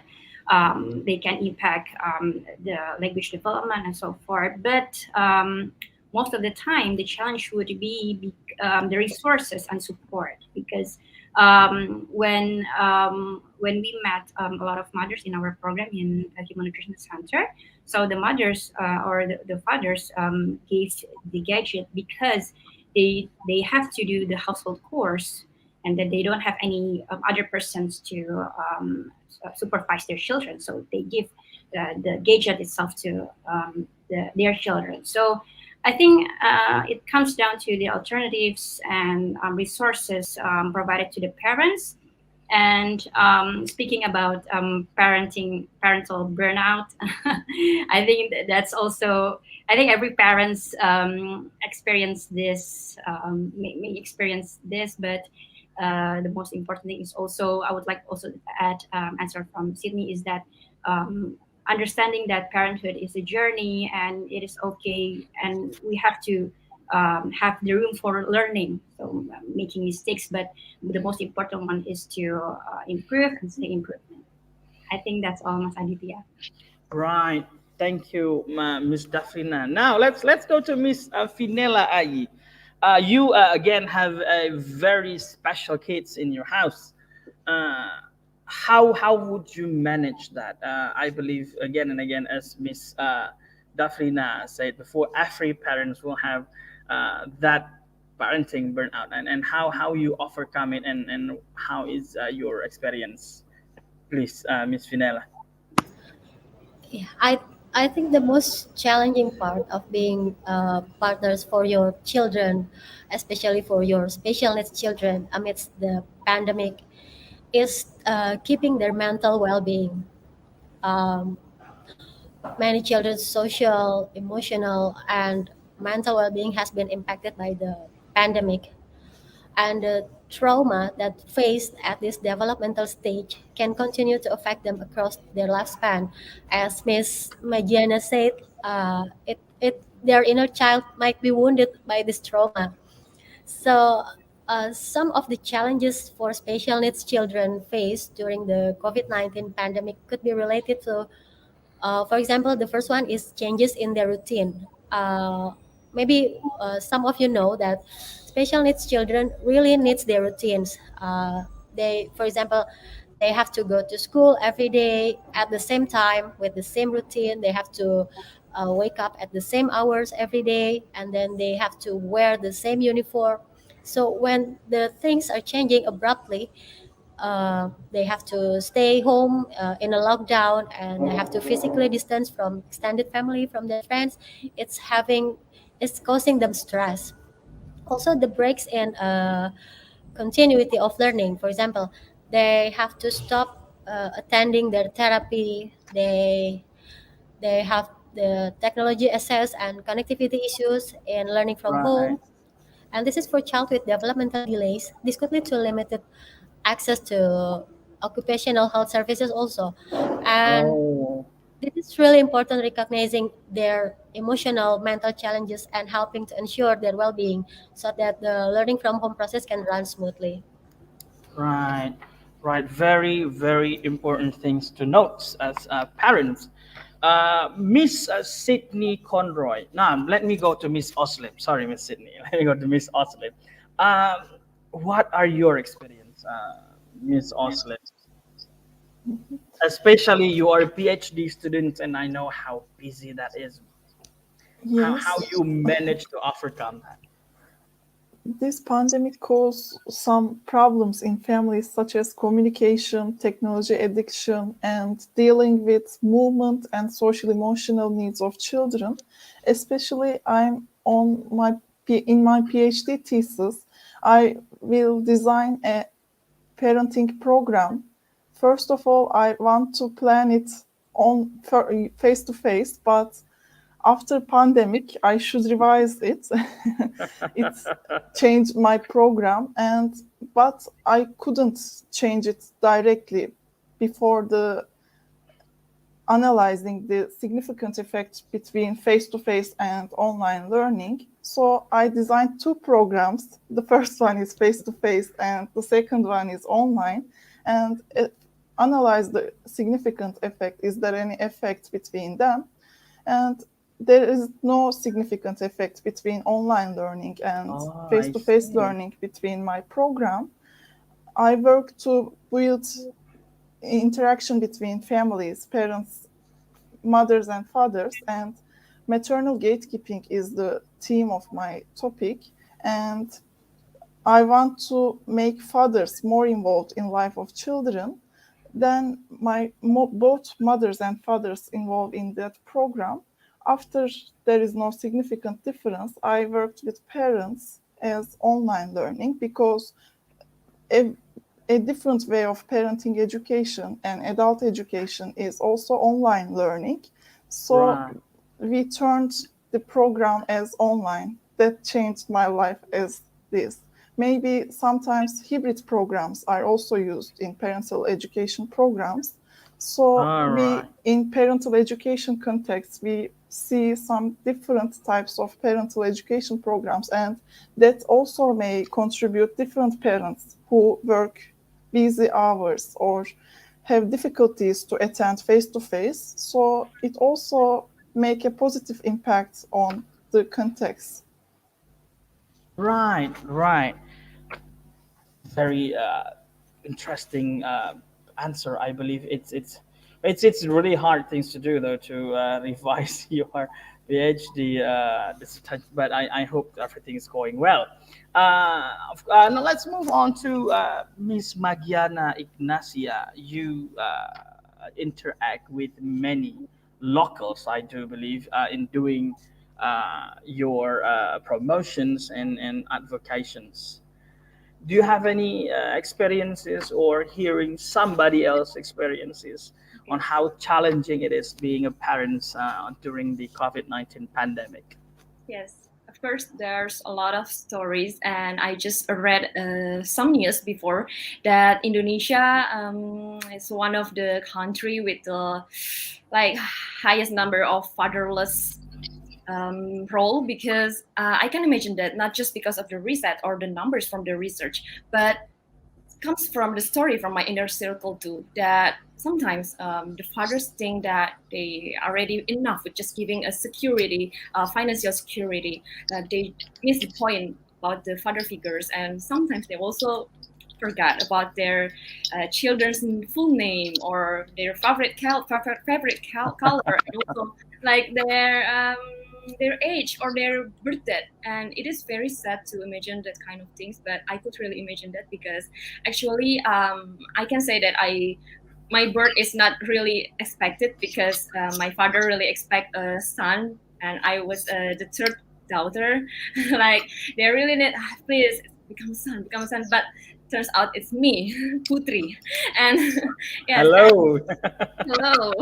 Yes, and it's actually, I just knew it that it's kind of disappointing during my, maybe around high school or when I was studying at the psychology school. And if I knew that kind of thing when I was a child, I think I would really sad and growing up as a very low self-esteem kid.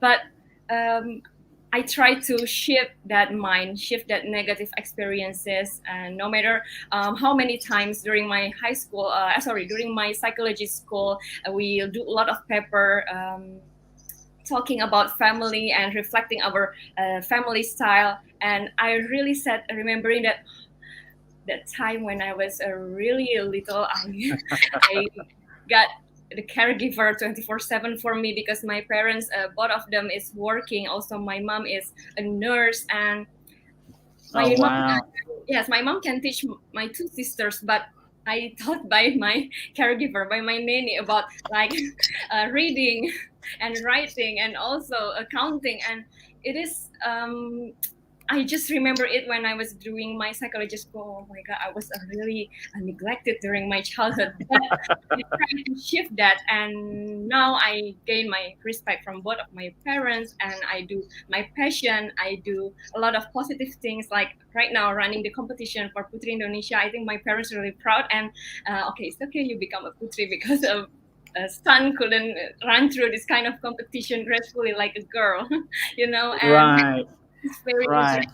And no matter how the numbers about the fatherless figure, I think human is a very dynamic creature. That maybe when I was a child, my father is very authoritarian parenting style, but right now he's more authoritative, more nurturing, more listening to me, and it is really great, and I am grateful for this. And no matter how bad the experience from my childhood, I could shift that and into a better future right now, and hopefully my advocacy wellness worthy to bring people to prioritize their own mental health, physical and spiritual too, into a better, greater future. Right, that is very lovely story, and of course, congratulations for being the girl that every parent wants, Right? Putri Indonesia. What else do you want? Like world Putri, right?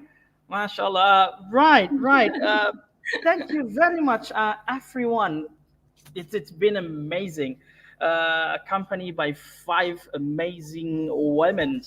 And we are at the end of the discussion session. And we will move on to the questions and answer sessions. And I believe the moderator will give us the questions in a few moments. We have 2 questions.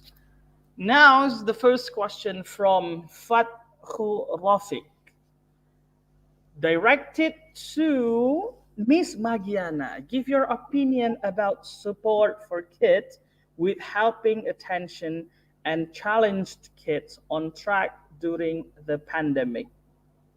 Wow, okay. Thank you for the question. So during the pandemic, actually, I have a younger brother, and actually he's a son, a brother, 18 years younger than me, and he's still in high school.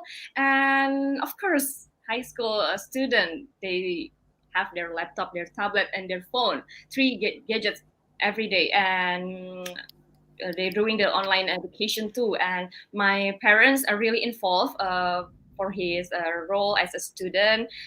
They also interacting with the teacher as well, because when I was in high school, my parents doesn't really involve in my education or my teacher. But right now, because of the pandemic, the parents becoming the teacher as well at home. So my parents still challenge my brother to do best at their education. Like we have more time to study right now because of the mobilization time. We don't have to go to school and going back from school, and we have the time to rest and of course to do our homework better. And gratefully, he accept a very good improvement during his study, because before that he really struggling. He really hard during the school, because he entered some kind of I would say it's a really favorite school that the students is quite smart and very high achievers. So maybe it makes him pressured a bit, but my parents are really support him. Like as simple as during the some kind of appreciation day online, my parents going into the Zoom together with my brother at our living room, and my mother also very appreciative with like using her best makeup too, because she wants to look good in the camera. So I think the enthusiasm from the parents could make my brother more motivated to do his education. And right now he also know what to do, what major he wants to take for the college. And always listen to your children, always know their opinion, to not just become a parent who is making the decision for themselves, and then at the end of the day they say, why you cannot make decision for yourself? Well, you never had me to do my decision, you have to make a decision for me. Magiana. So, yes, interacting with I should cut you there. I'm so sorry. I would love to hear more from you, but it's just the time limits our conversation today. Thank you very much for the answer. I hope the questioner have a satisfying answer. The second question is from Nda. How do you think about parent role, especially in pandemic era, when the children doesn't have many real friends? Wow, I should assign this question to, let's go with Miss Sydney Conroy. Probably as a play therapist, you will have more fun or activity to let Nda know the answer. Please, Miss Sydney. Yeah, so with the real in quotations, I'm wondering if they maybe mean that they're having digital friendships, which do the same for the emotional support that in real life friendships do. I mean, obviously there's a difference between connection digitally and in person, but still encouraging safe online friendships is really important. So if your child found, a community online during the pandemic, making time to foster that is important. I know that it adds more screen time, but it still kind of provides them with this community. And as for parents, I would say play as often with your children as possible. Get down on the ground with them, see what they want to play, allow them to lead their play. And you can kind of jump in and kind of just co-create something together with them. So you will take more of a peer role in that sense, and that will help with children's development. And then as safely as they can, getting them out into the community with other neighborhood kids, or any like extended family, just encouraging time with other people so that they're not kind of isolating and withdrawn. That's kind of the shift that I see parents taking with play roles. Right. Thank you very, very much for every speakers on this session. It's been an amazing session, really, for both me and, of course, all the listeners from various platforms. And I hope that we have lots of benefits from these meetings. And to close this session, I would like to give some summary, if you don't mind. The first one, early childhood care is very important for children's development, and the first 5 years should be considered as golden time for children's development. And then parents are the expert of the children. So there is no such thing like a way to raise your children. And then the third summary, I would say, collective community in raising children will help children to grow more. So instead of teaching children inside your family only, by involving the community, the chance of the children's growth better is very high.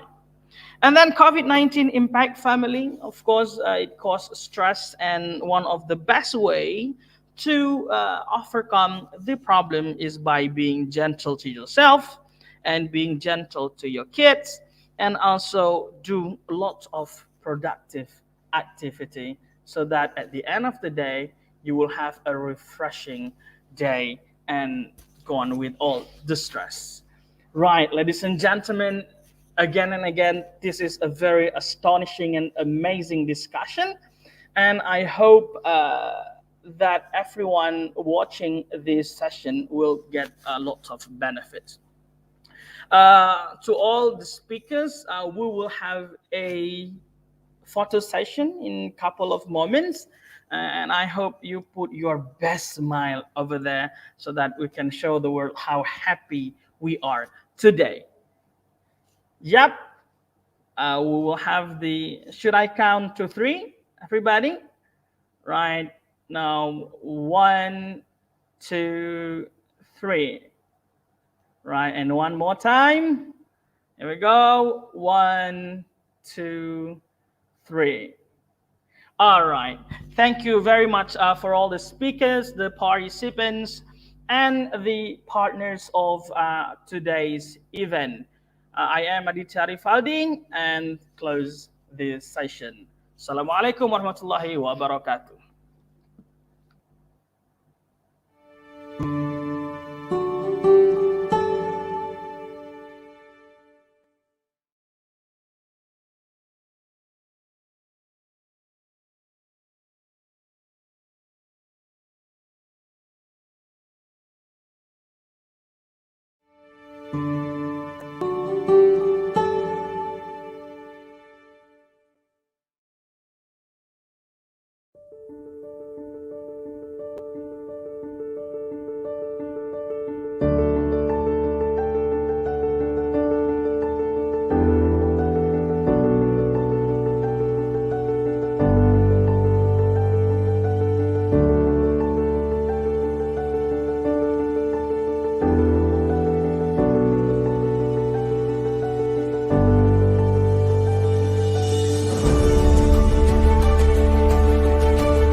Okay, Bismillahirrahmanirrahim. Assalamualaikum warahmatullahi wabarakatuh. Hello everyone, honorable to the speakers and respectable to all participants joining this event.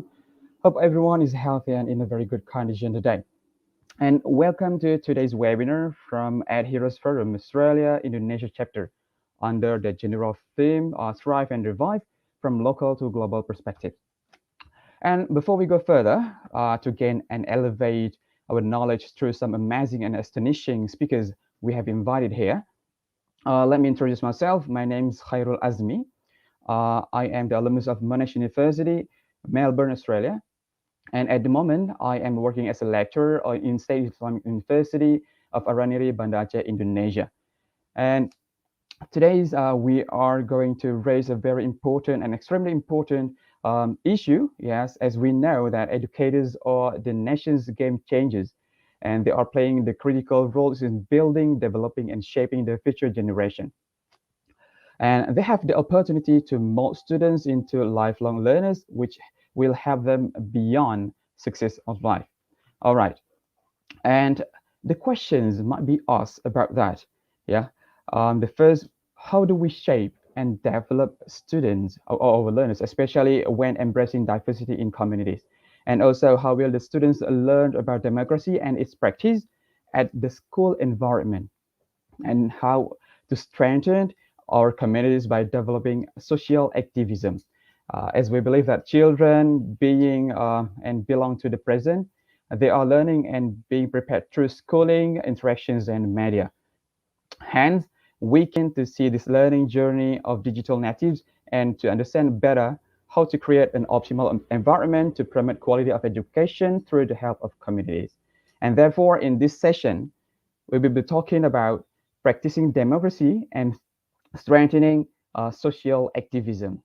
Well, for all participants, just for the reminder, you will have the opportunity to ask the questions, anything related to our theme today in today's presentation, by typing the questions to the forum of chat.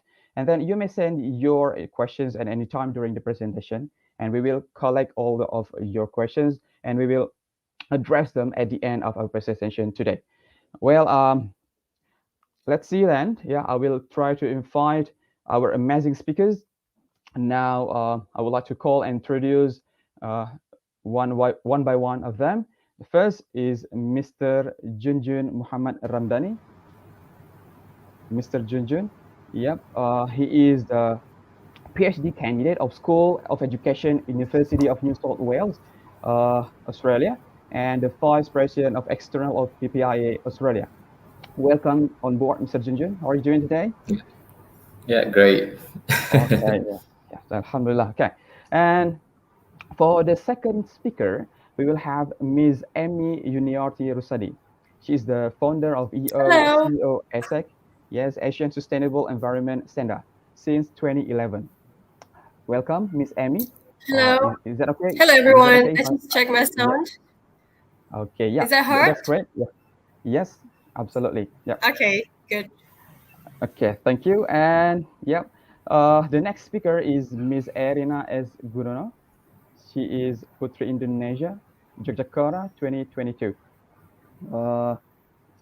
I'm not sure if it is Miss Erina is can join us today, but yeah, okay. Let's see. Our next speaker is Miss 𝗪𝗕 Francisca O'Rourke.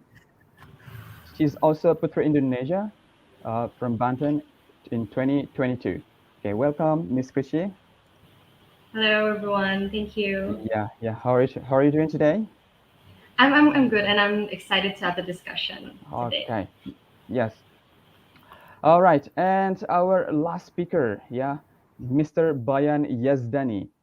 He is a 2022 New Colombo Plan Scholar from Australia. And welcome, Mr. Bayan. How are you today? All right. Yep, Mr. Bayan, can you hear our voice? Is that clear enough for you? Yeah, I think that's good. I apologize. Yes, thank you. Okay, yeah, no problems. That's okay, no problems. Yeah, at least we have you here right now. Yeah, no problem with that. Yes, okay. And Let's see, like I said before, because today we have a very extremely important question to be raised, and the issue is so important, I think. And like I said before, this is gonna be interesting for us because we will understand about how to develop our children for the bright future or for the bright generation in the future. Well, and let's start to and dive into our key talking points. And for the first, I will ask you some questions. Yeah, maybe we can start first with the first question. As the PhD candidate, Mr. Junjun, how does the Australian curriculum specifically educate children in democracy and its practice? Maybe you can start with the definition first, with what is democracy and how to practice in the school. Yes, Mr. Junjun. All right, thank you. That's just kind of an interesting question.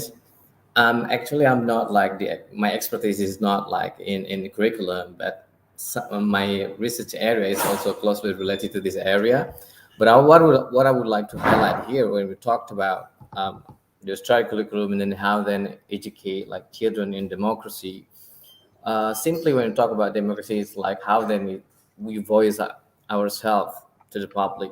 But then when we talk about democracy in school and then how we implement that, and then there's two main important things that we need to highlight. Like the first one, how then we promote the school to become the learning sites that can build like critical capacities or self-awareness and intercultural understanding. And then also when we talk about democracy, it's not just like how like to know about democracy itself, but how to do that. So in this case, like how we can engage like children at school in decision making. So let me give you like such kind of very simple examples when we talked about how then the schools can become like a good learning site that can promote democracy. Like first thing first, when we engage them in writing like persuasive text, and then at the time, and then we can just ask them and then to write, and then how they can voice to some like it's not like a national issue, but something like the issue around them, like waste or and other things. Yeah. And then the second one is that how we can also engage them in like a class captain elections. So so it's such kind of very simple practice, but at least they can learn how to do like democracy at the micro level in the classroom context. And then the next example is I found like in the research about the school that really hear the students' voice, while the students' voice is really important and then powerful in that school.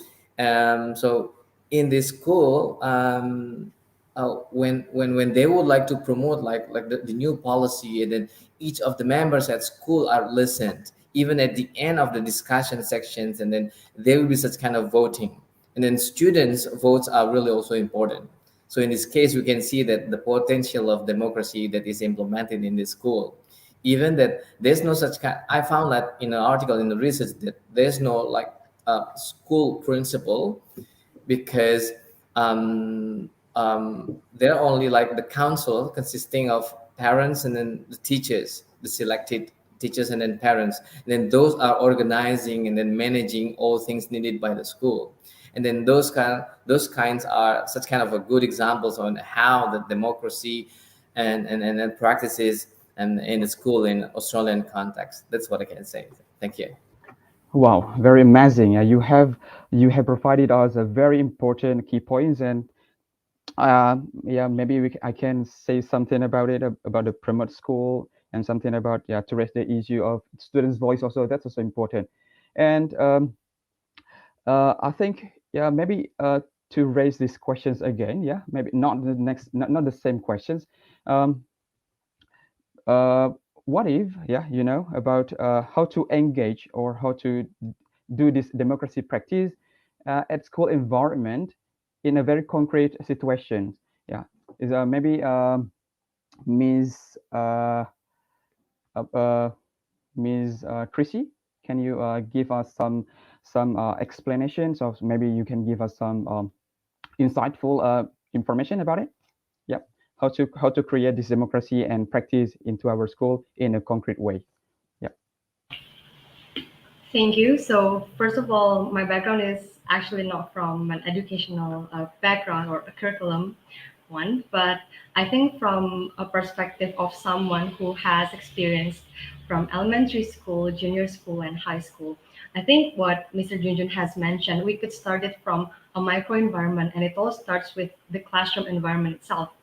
From the election of the class leaders, the students could also learn on how to participate in the voting process, and how they could also learn about the system of the process from selecting the candidates, and also by having the candidates, they could also mention or voice out their vision and mission in order for them to be selected as the class leader. And I think from that kind of active participation, I believe that in the few years from that, they could also actively participating in the voting of their own nation or their own country.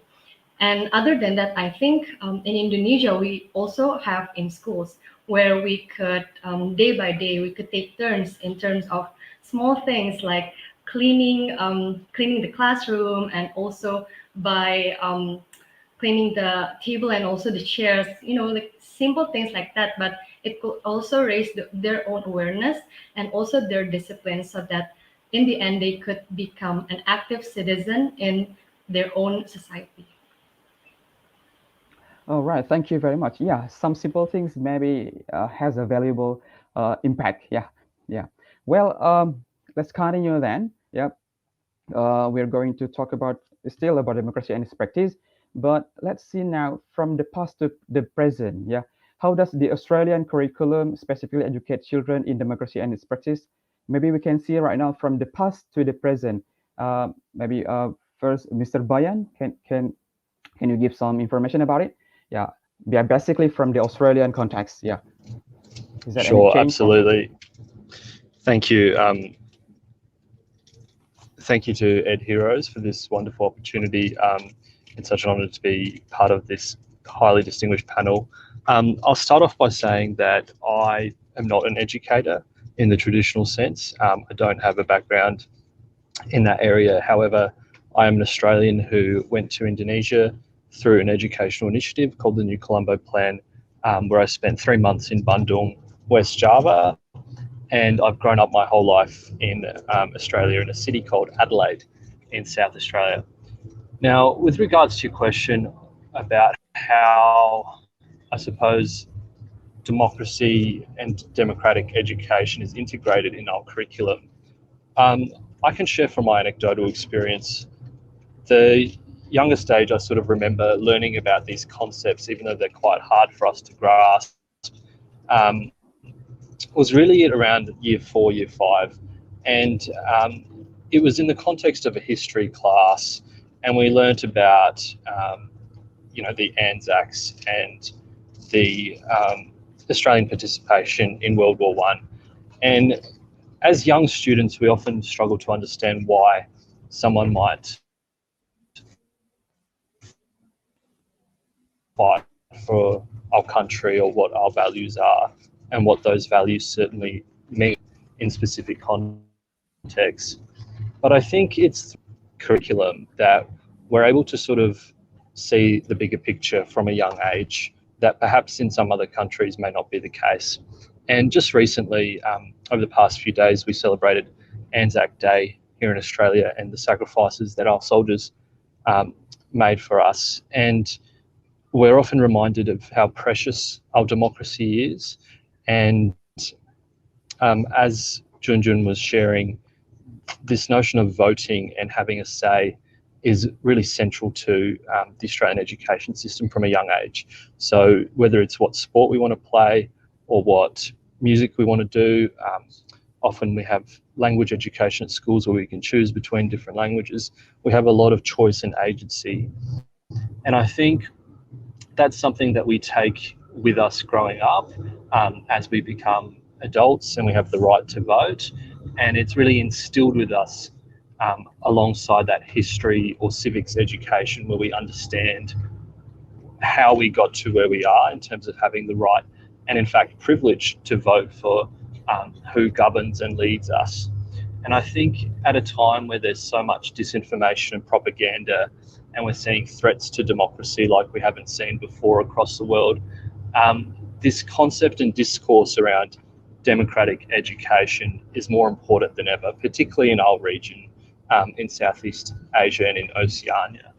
And so I suppose that's just a little bit of insight from my personal experience, but I think it's through initiatives like the New Colombo Plan, where Australians can actually go and interact with other cultures and education systems, that we can see similarities in how democracy's taught to us, but then also some slight differences that often might have cultural nuances to them as well. Thank you. All right, very insightful information, Mr. Bayan. And also, yeah, I think this is also related to what Mr. Junjun said before. This is about the freedom, the freedom and students' voice, So is related also with which one sport do you like.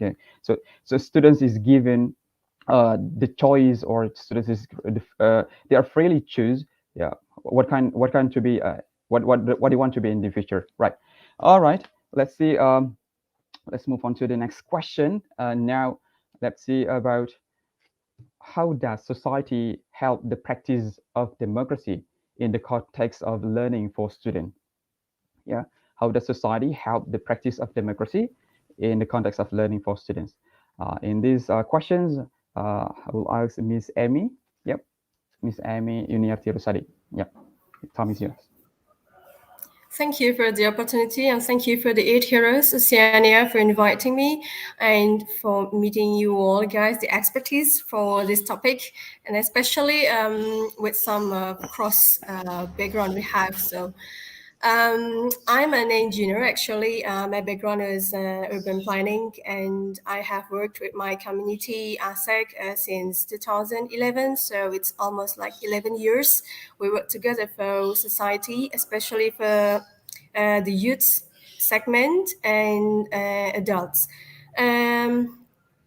Along seeing this way back to these 11 years, we try to make a kind of mapping, something like that, with our sustainability issues and how the society could work together to shape something.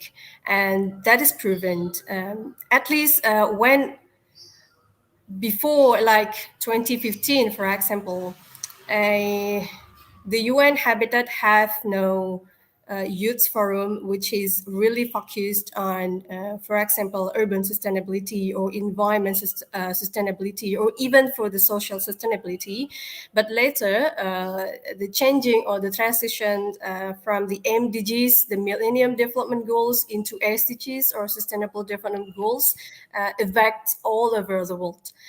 They invite more youths to be delegates. They fund us, and they find more youths to participate, to make decisions. And then we are organized too with the United Nations Major Group for Children and Youth together, especially for the Asia Pacific, to make a kind of many kinds of documents, for example, reports, collaborative research, and then pre-resume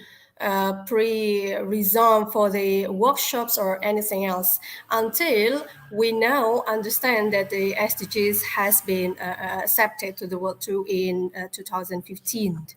Before that, there is no any, for example, Asia Pacific Urban Forum for Youths, but in 2015, that's the first time for the UN Habitat to help that. So I was one of the official delegates from Indonesia and for Asia Pacific for that, and also follow the days. We're also being the delegates for the Asia Pacific Urban Forum with the seniors, with the majors around the world, especially for the Asia Pacific, and then high-level meeting. And also, we are not keeping silent during the meetings. We bring a lot of voices from the youth that we have collected before through the research, workshops, some meetings, official meetings, and unofficial meetings. If I count down, the unofficial meetings are held more than the official meetings themselves.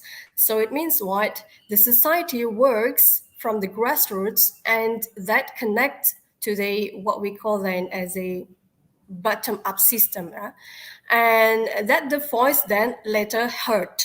Before that, maybe we neglect the role of the youth, especially because maybe people still have a kind of mindset that the youth has no power like we can see now. But nowadays, through the youth, which is part of the society, they also have rule to shape something that is bigger than we expected before. And we also have a kind of experience that we work together with the many global networks. For example, the Regional Center of Expertise, which is, I was also as the deputy for the Asia-Pacific RCE, Asia-Pacific Youths. And that's also the very first body that also acknowledges youth worldwide to make a very big, or even we can call it as a giant impact, which is also noticed in some of the awards like Okayama Awards, we got it. And so many awards also in New Delhi and India we got. They notice that youths as part of the society also can contribute more to sound whether democracy, because democracy is not only about politics, democracy is also about like what Mr. Junjun, Mr. Bayan and Chris said, that's also about how we can share our mind and then people get or deliver their appreciations to us and can work together freely without any pressure, without any, bad pressure. So we can also now understand some of stories cannot be deleted from the history. So that's why we make many publications to keep up the stories of the youth's strugglings into what I can say as a democracy process too, such as how they can invite more people, whether directly or indirectly. For example, we have engaged for the RCE Asia Pacific Youth itself, we have engaged more than 34,000 of people worldwide from 2017 until 2021, like 2021, what I can say. And we also have a kind of engagement to, let's say, more than, if I'm not mistaken, it's more than 20,000 direct people.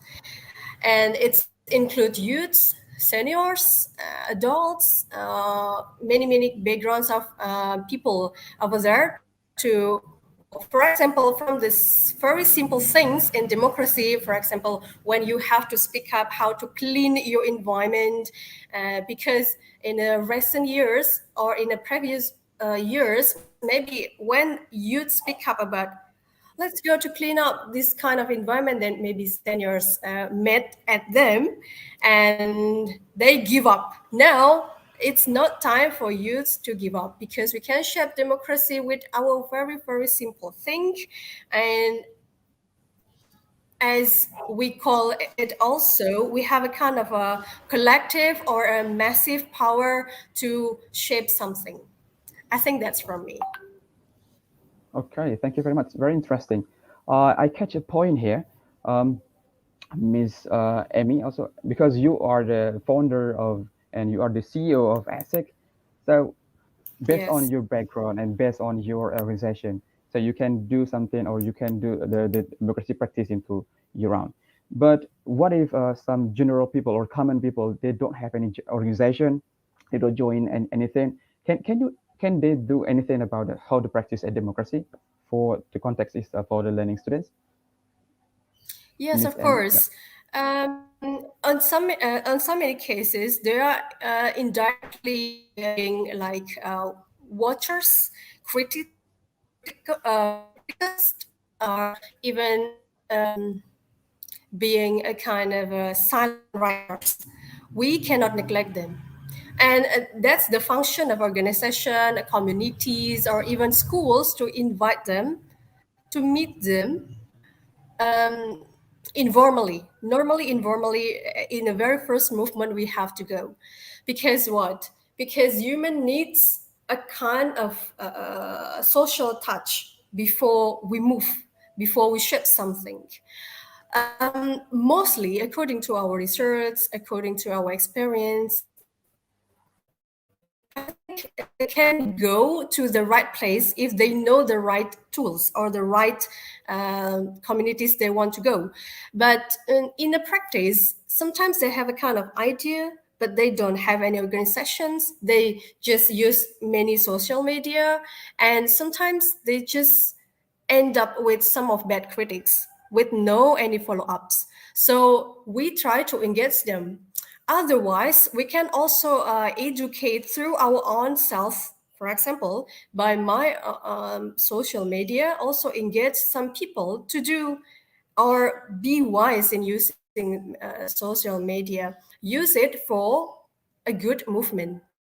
I mean, whether you are not active in organization, I think it's still okay, but you can shape something, you can build something, you can speak up on something by your social media. So social media is also good power if you want to make it, if you want to use that wisely. And the function of some of the, for example, influencers also get involved on it. Maybe some influencers also not getting in touch into organizations, but they have networks, right? So the role of other influencers who have any, considerations. For example, we have met like some artists like 𝗵𝗵𝗵𝗺. Probably you know 𝗕𝗵𝗵𝗵𝗺, the husband of 𝗧𝗲. All right. In Indonesia, maybe it's really popular. We met him and we tried to have a kind of unofficial meeting with him. And he said like, okay, let's have a meeting. And we are, as an activist, probably ask a question that is too hard in our expectations. But 𝗕𝗵𝗵𝗵𝗺 said that, no, your question is really openly accepted, and I'm in and I want to get involved in your movement, for example, for the environment sustainability, because 𝗕𝗵𝗵𝗵𝗺 is really active on environment sustainability and also society. He helps many people for example, fisheries sectors, for reduce, recycle, or something like green lifestyles. From this kind of story, we also understand that maybe 𝗕𝗵𝗵𝗵𝗺 doesn't get involved in some kind of organizations, but he can do something. And our tasks to get involved or to be the connect or the bridge between the organization and the society, or some people who do not join the organizations to still catch up their voice, and we can shape or build something to grow. All right, thank you very much. Yep. And let's move on to another question. Yep. I think now Miss 𝗬𝗁𝗂𝗰𝗄. Yeah.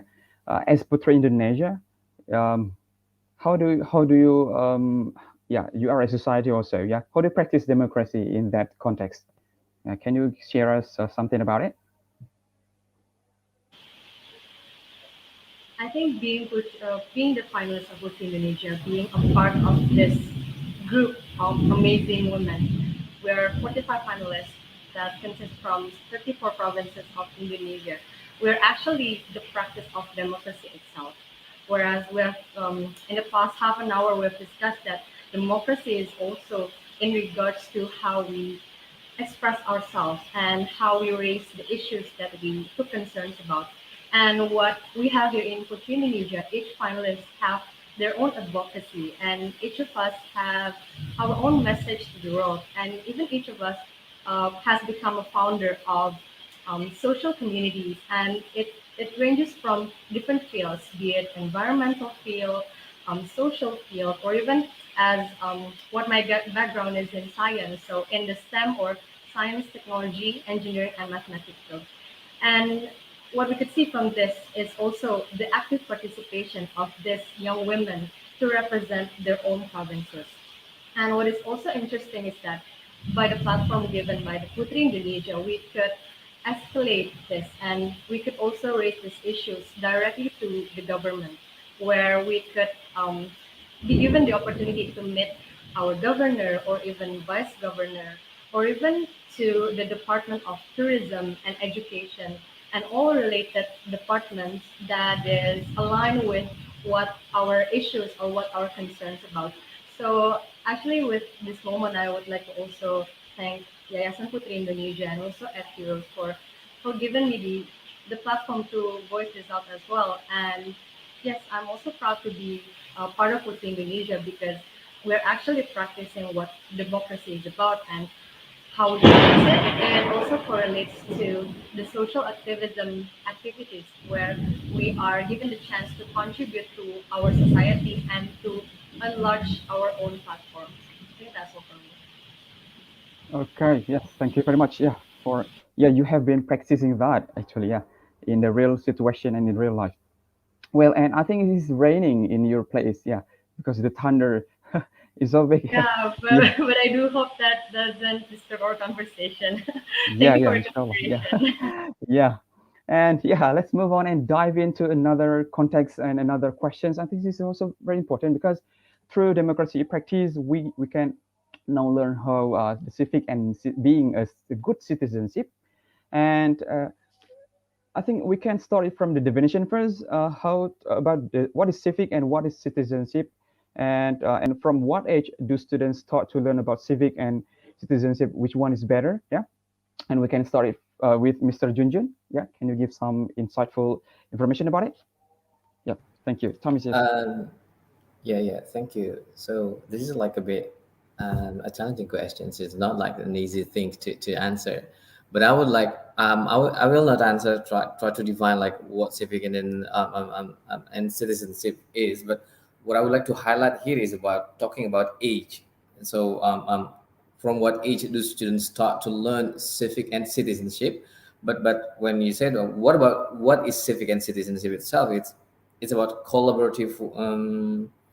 What I can say is that collaborative work to bring to bring about the change in particular society.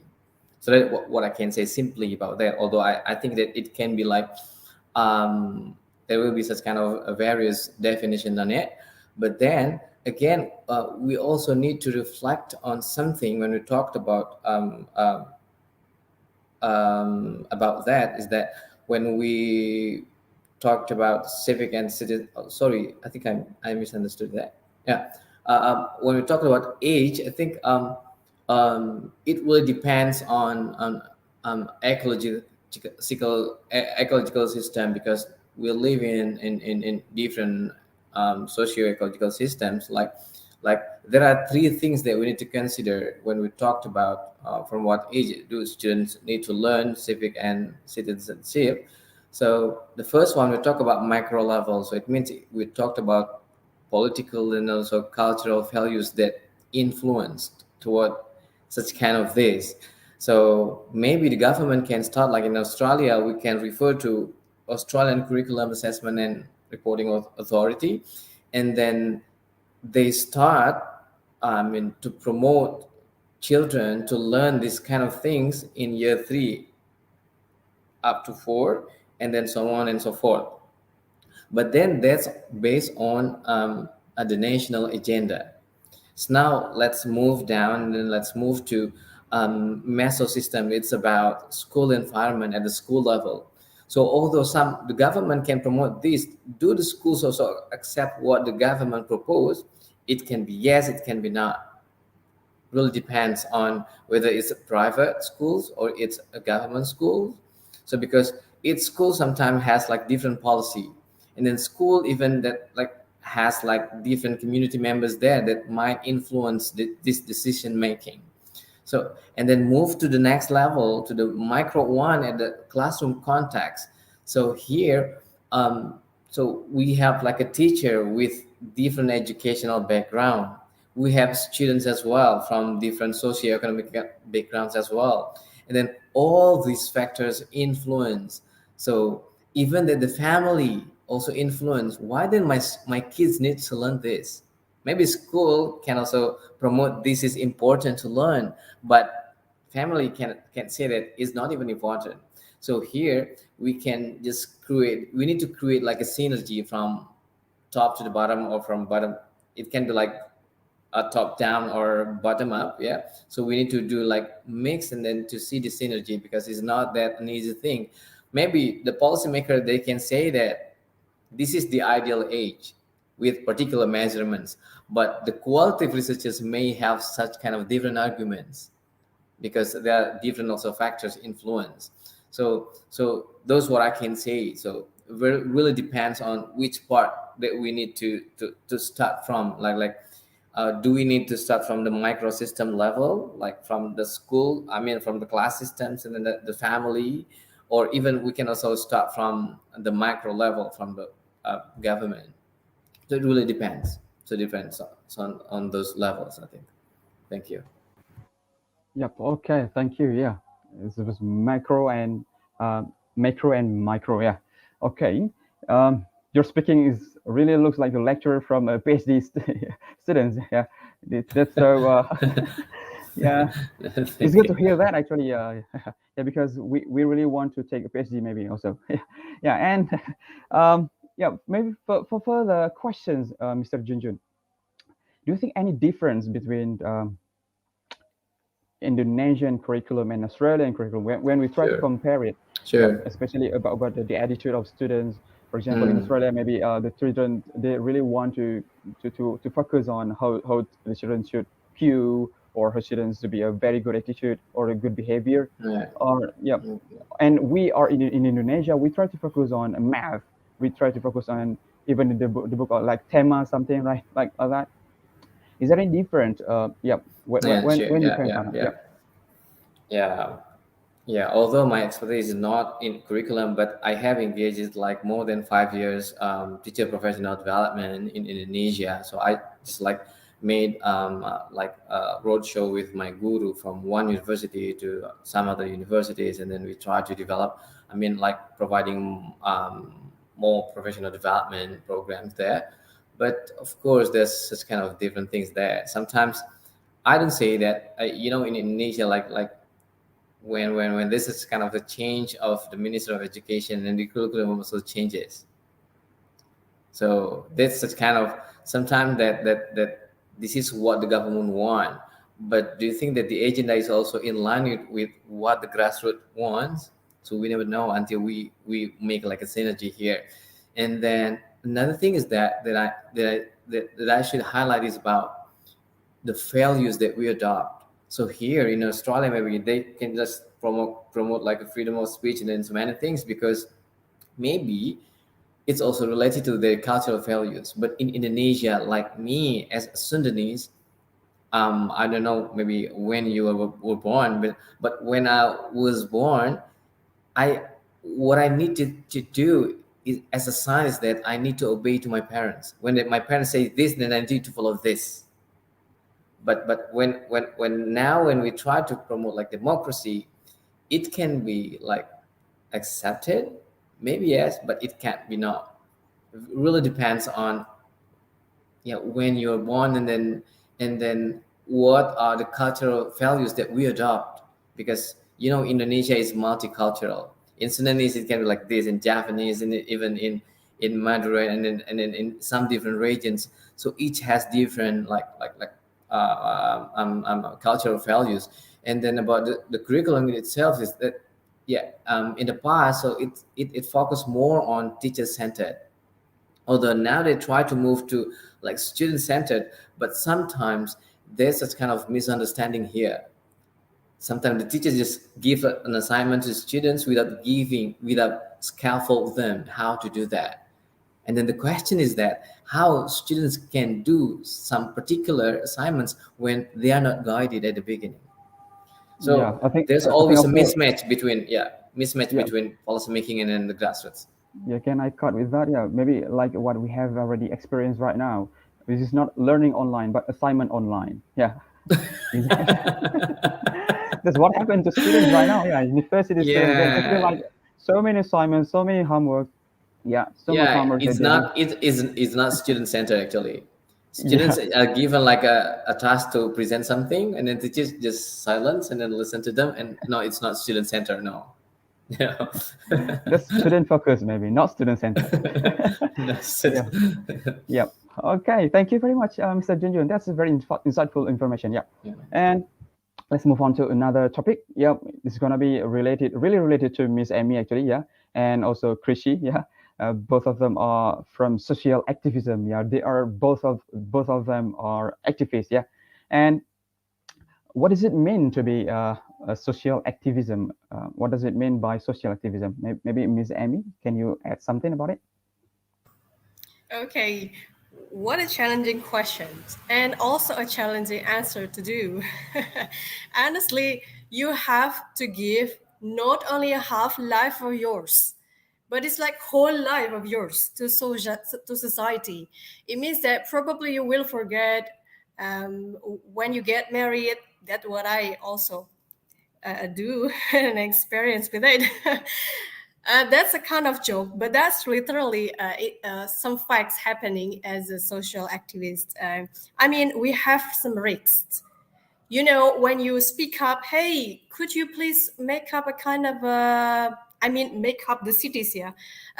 Could you make the cities better like this, like this, like this, like that? And the executive do not responsive in answering your questions, or maybe you are on a workshop, but then you literally do any presentation that, delivering the facts that the cities are not good, and they keep silent, and then you have to go. Being a social activist also means that you have to struggle a lot to make one evidence and then grow again and develop again with second evidence and so on to keep, moving. Because it doesn't mean that we are always dissatisfied on something, but in a democracy's atmosphere, it is a kind of good balance situations if the society can do or speak up a kind of improvements, and what we can say as the up levels also can hear and then do some kind of improvements. So as the social activists, we are kind of bridge only. But at the same time, we are also citizens, so we can speak up about what kind of problem we face too. And also, it means a lot when we also can integrate between the real cases with some kind of, research-based evidence, because this is what I do according to my backgrounds. I don't know whether other backgrounds also do that. I believe that. So the stakeholders, for example, they get our critics is not only seeing critics as a destructive things, but also constructive things.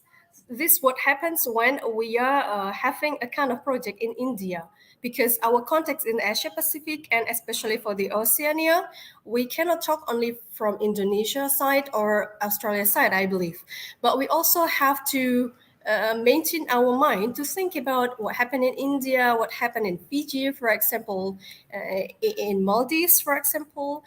And some of democracy also, yes, differs one to place another. And social activism in that place is also could be different. For example, in New Delhi, when you speak about, let's talk about the heat wave, what happening now in India, people always blame only the climate change, but they also forget that we also always create our carbon dioxide every day. So as a social activist, we also have to maintain our lifestyle before speaking. I mean, we have to be responsible to our own life before we educating people. And so everyone takes responsibility. Yes. Everyone takes responsibility for that. Yeah. Yes, and so not only talk I mean, as an activist, we cannot say or we can deliver critics, but we do that, what we critics. I don't believe that we are elites or something, but we should educate ourselves before educate other people. That's a huge responsibility. Yeah, that's a huge responsibility. Okay, thank you very much. Yeah, and even if you want to go further, you have to take account of a good positions to make that changes, if that makes sense. Yes, okay, thank you, Miss Amy. That's a good words from activists, actually. Yeah, sustainable environment. Well, good. And the next question is for Miss 𝗂𝗃.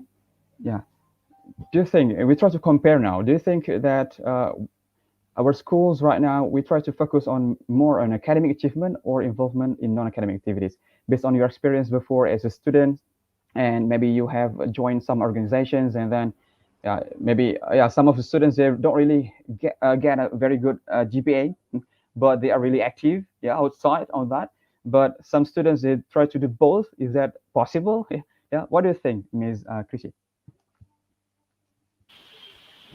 Well, I think I could say that I am privileged enough to be in an environment where, first of all, my family would support me in anything that I do as long as it is positive. So be it academic achievement or even non-academic achievement, as long as that could provide a positive impact for myself and of course, community, they would support it.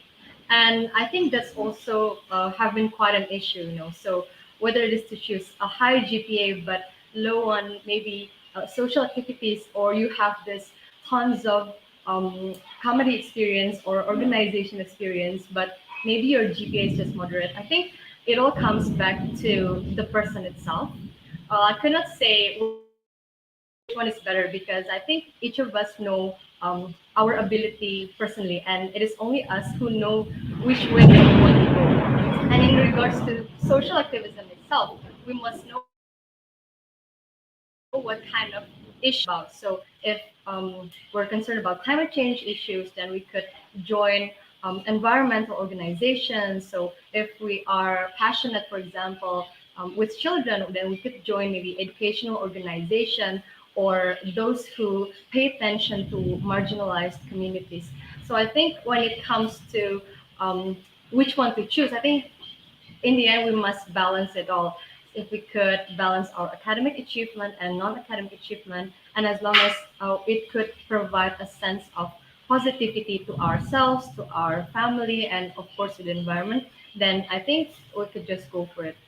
And another thing, maybe when it comes to also social activism, I think we could not just start by having maybe we would be a bit confused if so what kind of field that we want to go in, or what kind of field we want to dive in, or what kind of field that we want to pursue in. I think we could just have an experience in several organizations, because coming from my experience, right now I am advocating for women in science, but a few years back when I started my volunteering experience back in 2015, I tried different organizations or different cause of communities as well, so such as educational and also environmental. And I find there are so many characteristics that differentiate them from one another, but what the similarities that I experience is that they are serious about change, and they really want to do their best in terms of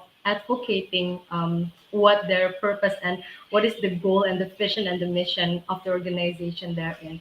So when I correlate this with our EdHeroes activities, the EdHeroes purpose is, of course, to make sure that we could have this platform where parents, families, educators, teachers, or even lecturers, and also communities could act as an ecosystem to support an individual for them to move forward and to bring change in the society.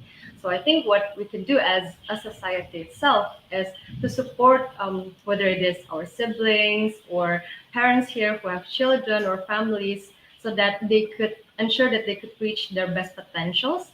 And I think in the end, whether they become social activists or not, as long as they could actively participate in their own communities and as long as they know their rights and obligations as a citizen in their country, well, I think they already succeed in their own ways. Okay, thank you very much. Yeah, that's really interesting and insightful answer, because you are also experiencing something incredible. Well, and I think the time is so limited right now. I think it's gonna be the last question. Yeah.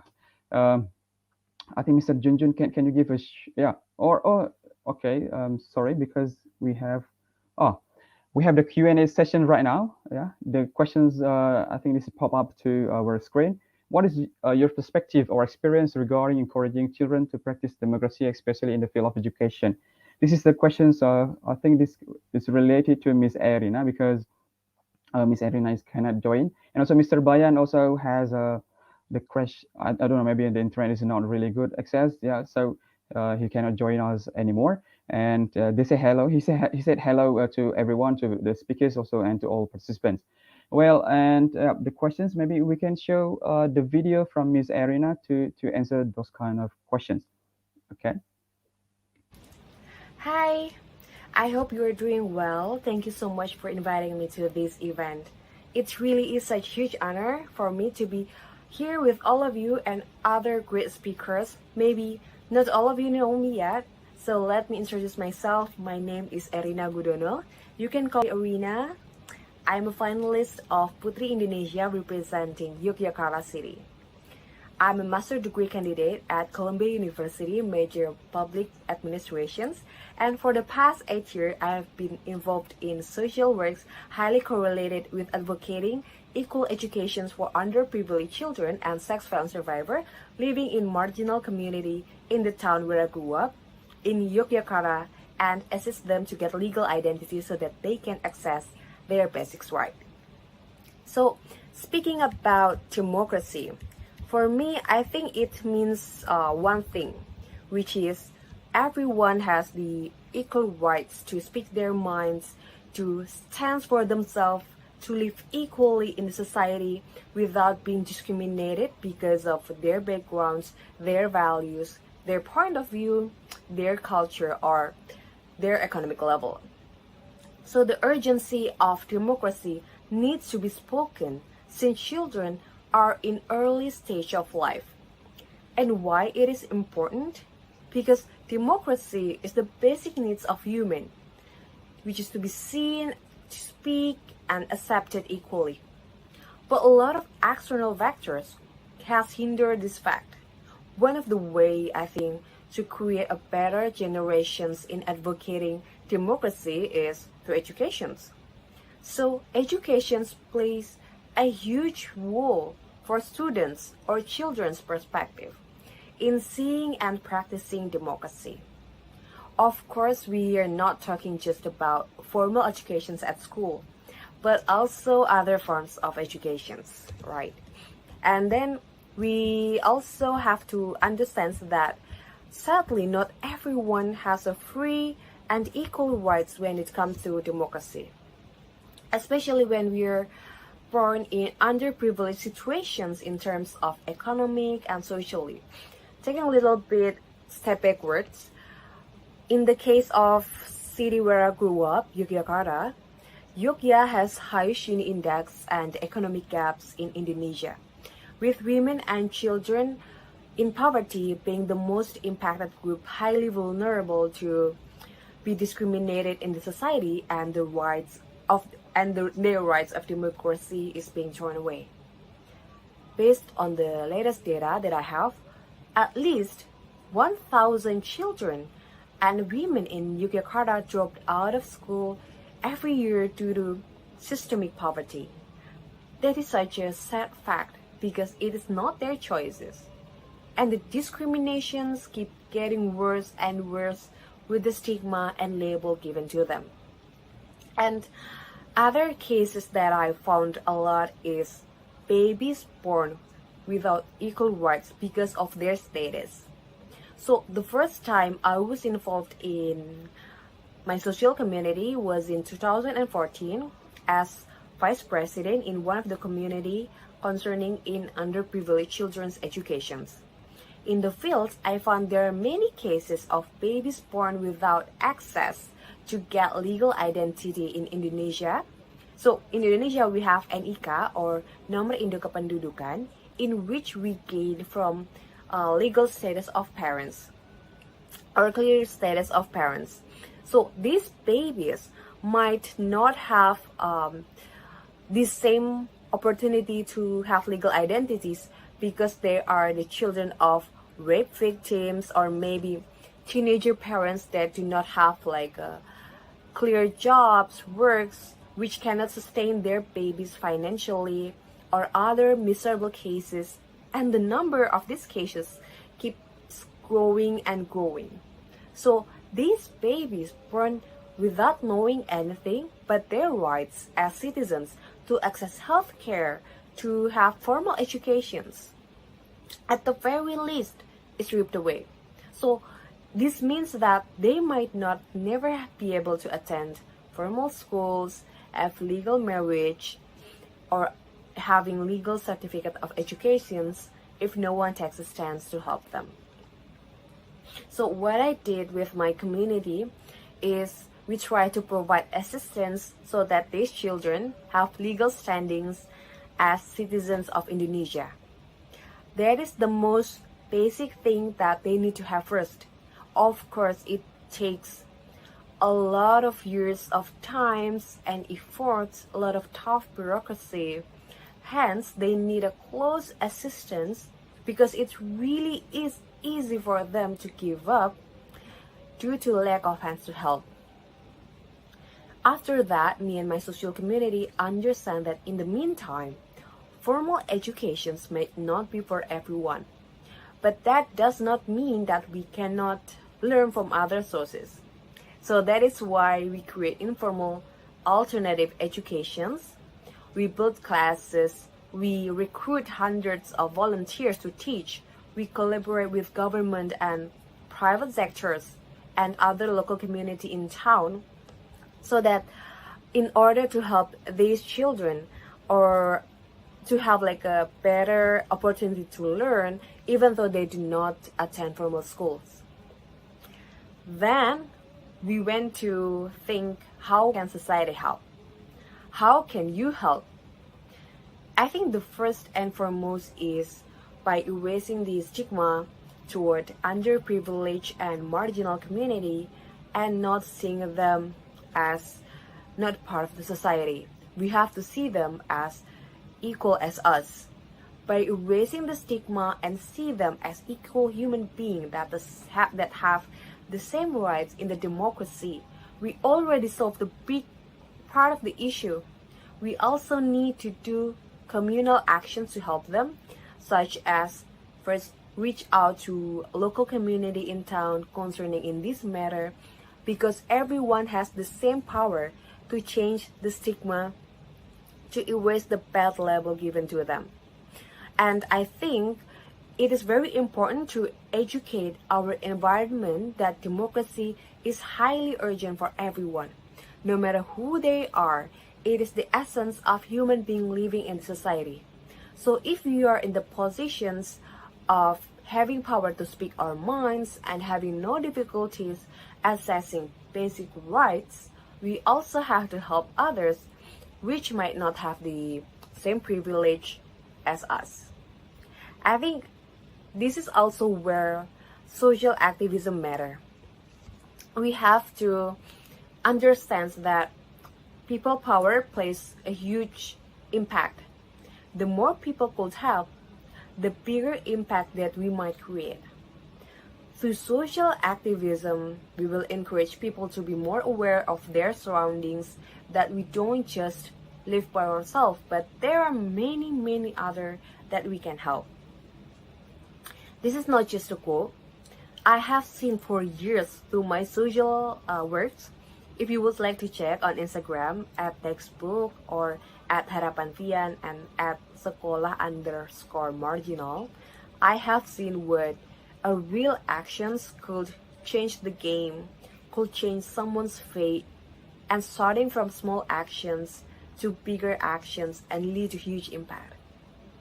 So, in conclusions, democracy is a very, very urgent issue when it comes to being a citizen of any country.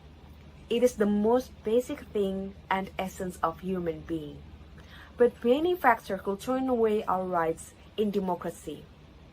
Stigma, education, economic level plays a huge role in shaping one's perspective toward the rights that we have.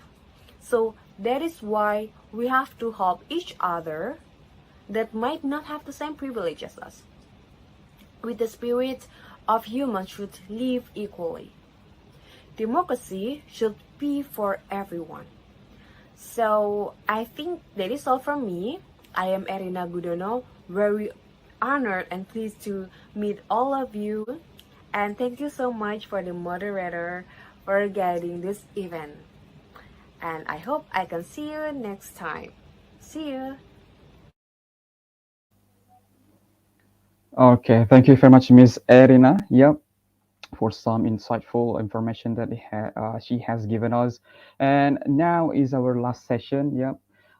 From each speaker, I would like to ask you some short summary or some short conclusion regarding about our topic today and our theme about those questions that are being asked in previous session. Well, and we can start from Mr. Junjun.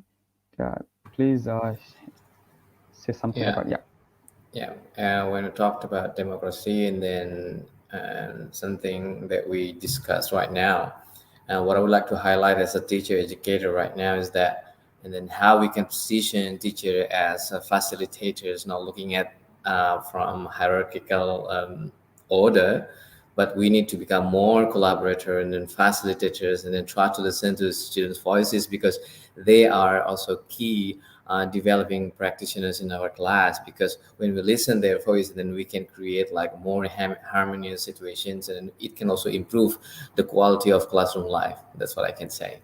Thank you. All right, thank you very much. And Miss Amy. All right. I think democracy is not a perfect one, so it takes any contributions to go to shape, to build together. So everyone matters.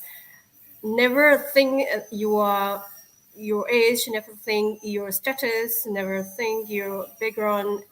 Everyone matters. Just go ahead. All right, that's a very strong word. Yeah. Okay, thank you. And the last, Miss 𝗂𝗂𝗃. Thank you. So, of course, from this discussion today, we learned that democracy is indeed essential, and that each of us, when we know our rights and we know our obligations for the society, I think that we could all be social activists. No matter who we are, big or small, we could make a change in this world. Thank you. All right. Yes, thank you very much. Yeah. If I can conclude from this session, the second session, we try to see about the democracy and its practice, and also this is so important because, and also it's really crucial, and students should be learned about it. Yeah, should be the teacher should teach us students about democracy and its practice, and also we also see about the civic and citizenship. That's also important, how to create our good attitude from students' perspectives, and also about social activism. No matter you are from an organization or not, we still able to give something to our society and communities. That's what we can conclude from this. And also before we end our session, we also have a photo session, with our great speaker. But I really want to say thank you very much for your participation in this, and thank you very much to all speakers. It's such a great honor to moderate this webinar with you, and you are really incredibly great speakers, and you have provided us so much in software information and knowledge. Hope we can meet again in the future for other great talks. And before that, we have the photo session. Can I count it? Yep. Okay, please smile. 1, 2, 3. Okay, let me see it first. All right. Very good. Yes, excellent. And thank you very much for your time and your wise information, and that's really great. Yeah. Okay, thank you. Yeah. And yeah, because this is the last session for today's webinar under the theme Strive and Revive from local to global perspectives. And we are now trying to give the closing session through this webinar. EdHeroes platform is the platform that provides insight and knowledge to participants to build a better education ecosystem in the world for future generations. We invite education practitioners, teachers, and so parents, school management board, entrepreneurs, students, and stakeholders to share their views on the field of education. And specifically to this Australia-Indonesia chapter, we focus on the theme embracing diversities through and strengthening communities from the local perspective to the from local to global perspective, integration to digital competent generations. And furthermore, this forum is also expected to create a dynamic discussion from communities and stakeholders in responding to the current matters in the education ecosystem. We expect to encourage the familiarity and profound understanding from society towards diversity, local values, and its balance to the demand of competencies. Last but not least, a movement will create a domino effect, and we can reach more only when it is sustained and valued by the members of regions. We expect to further establish of EdHeroes communities as a way of keeping it to be impactful and become a beneficial community for educational development in the future for our brightest generation in the future. And thank you very much for all participants and for all speakers from the general session first and to the second session.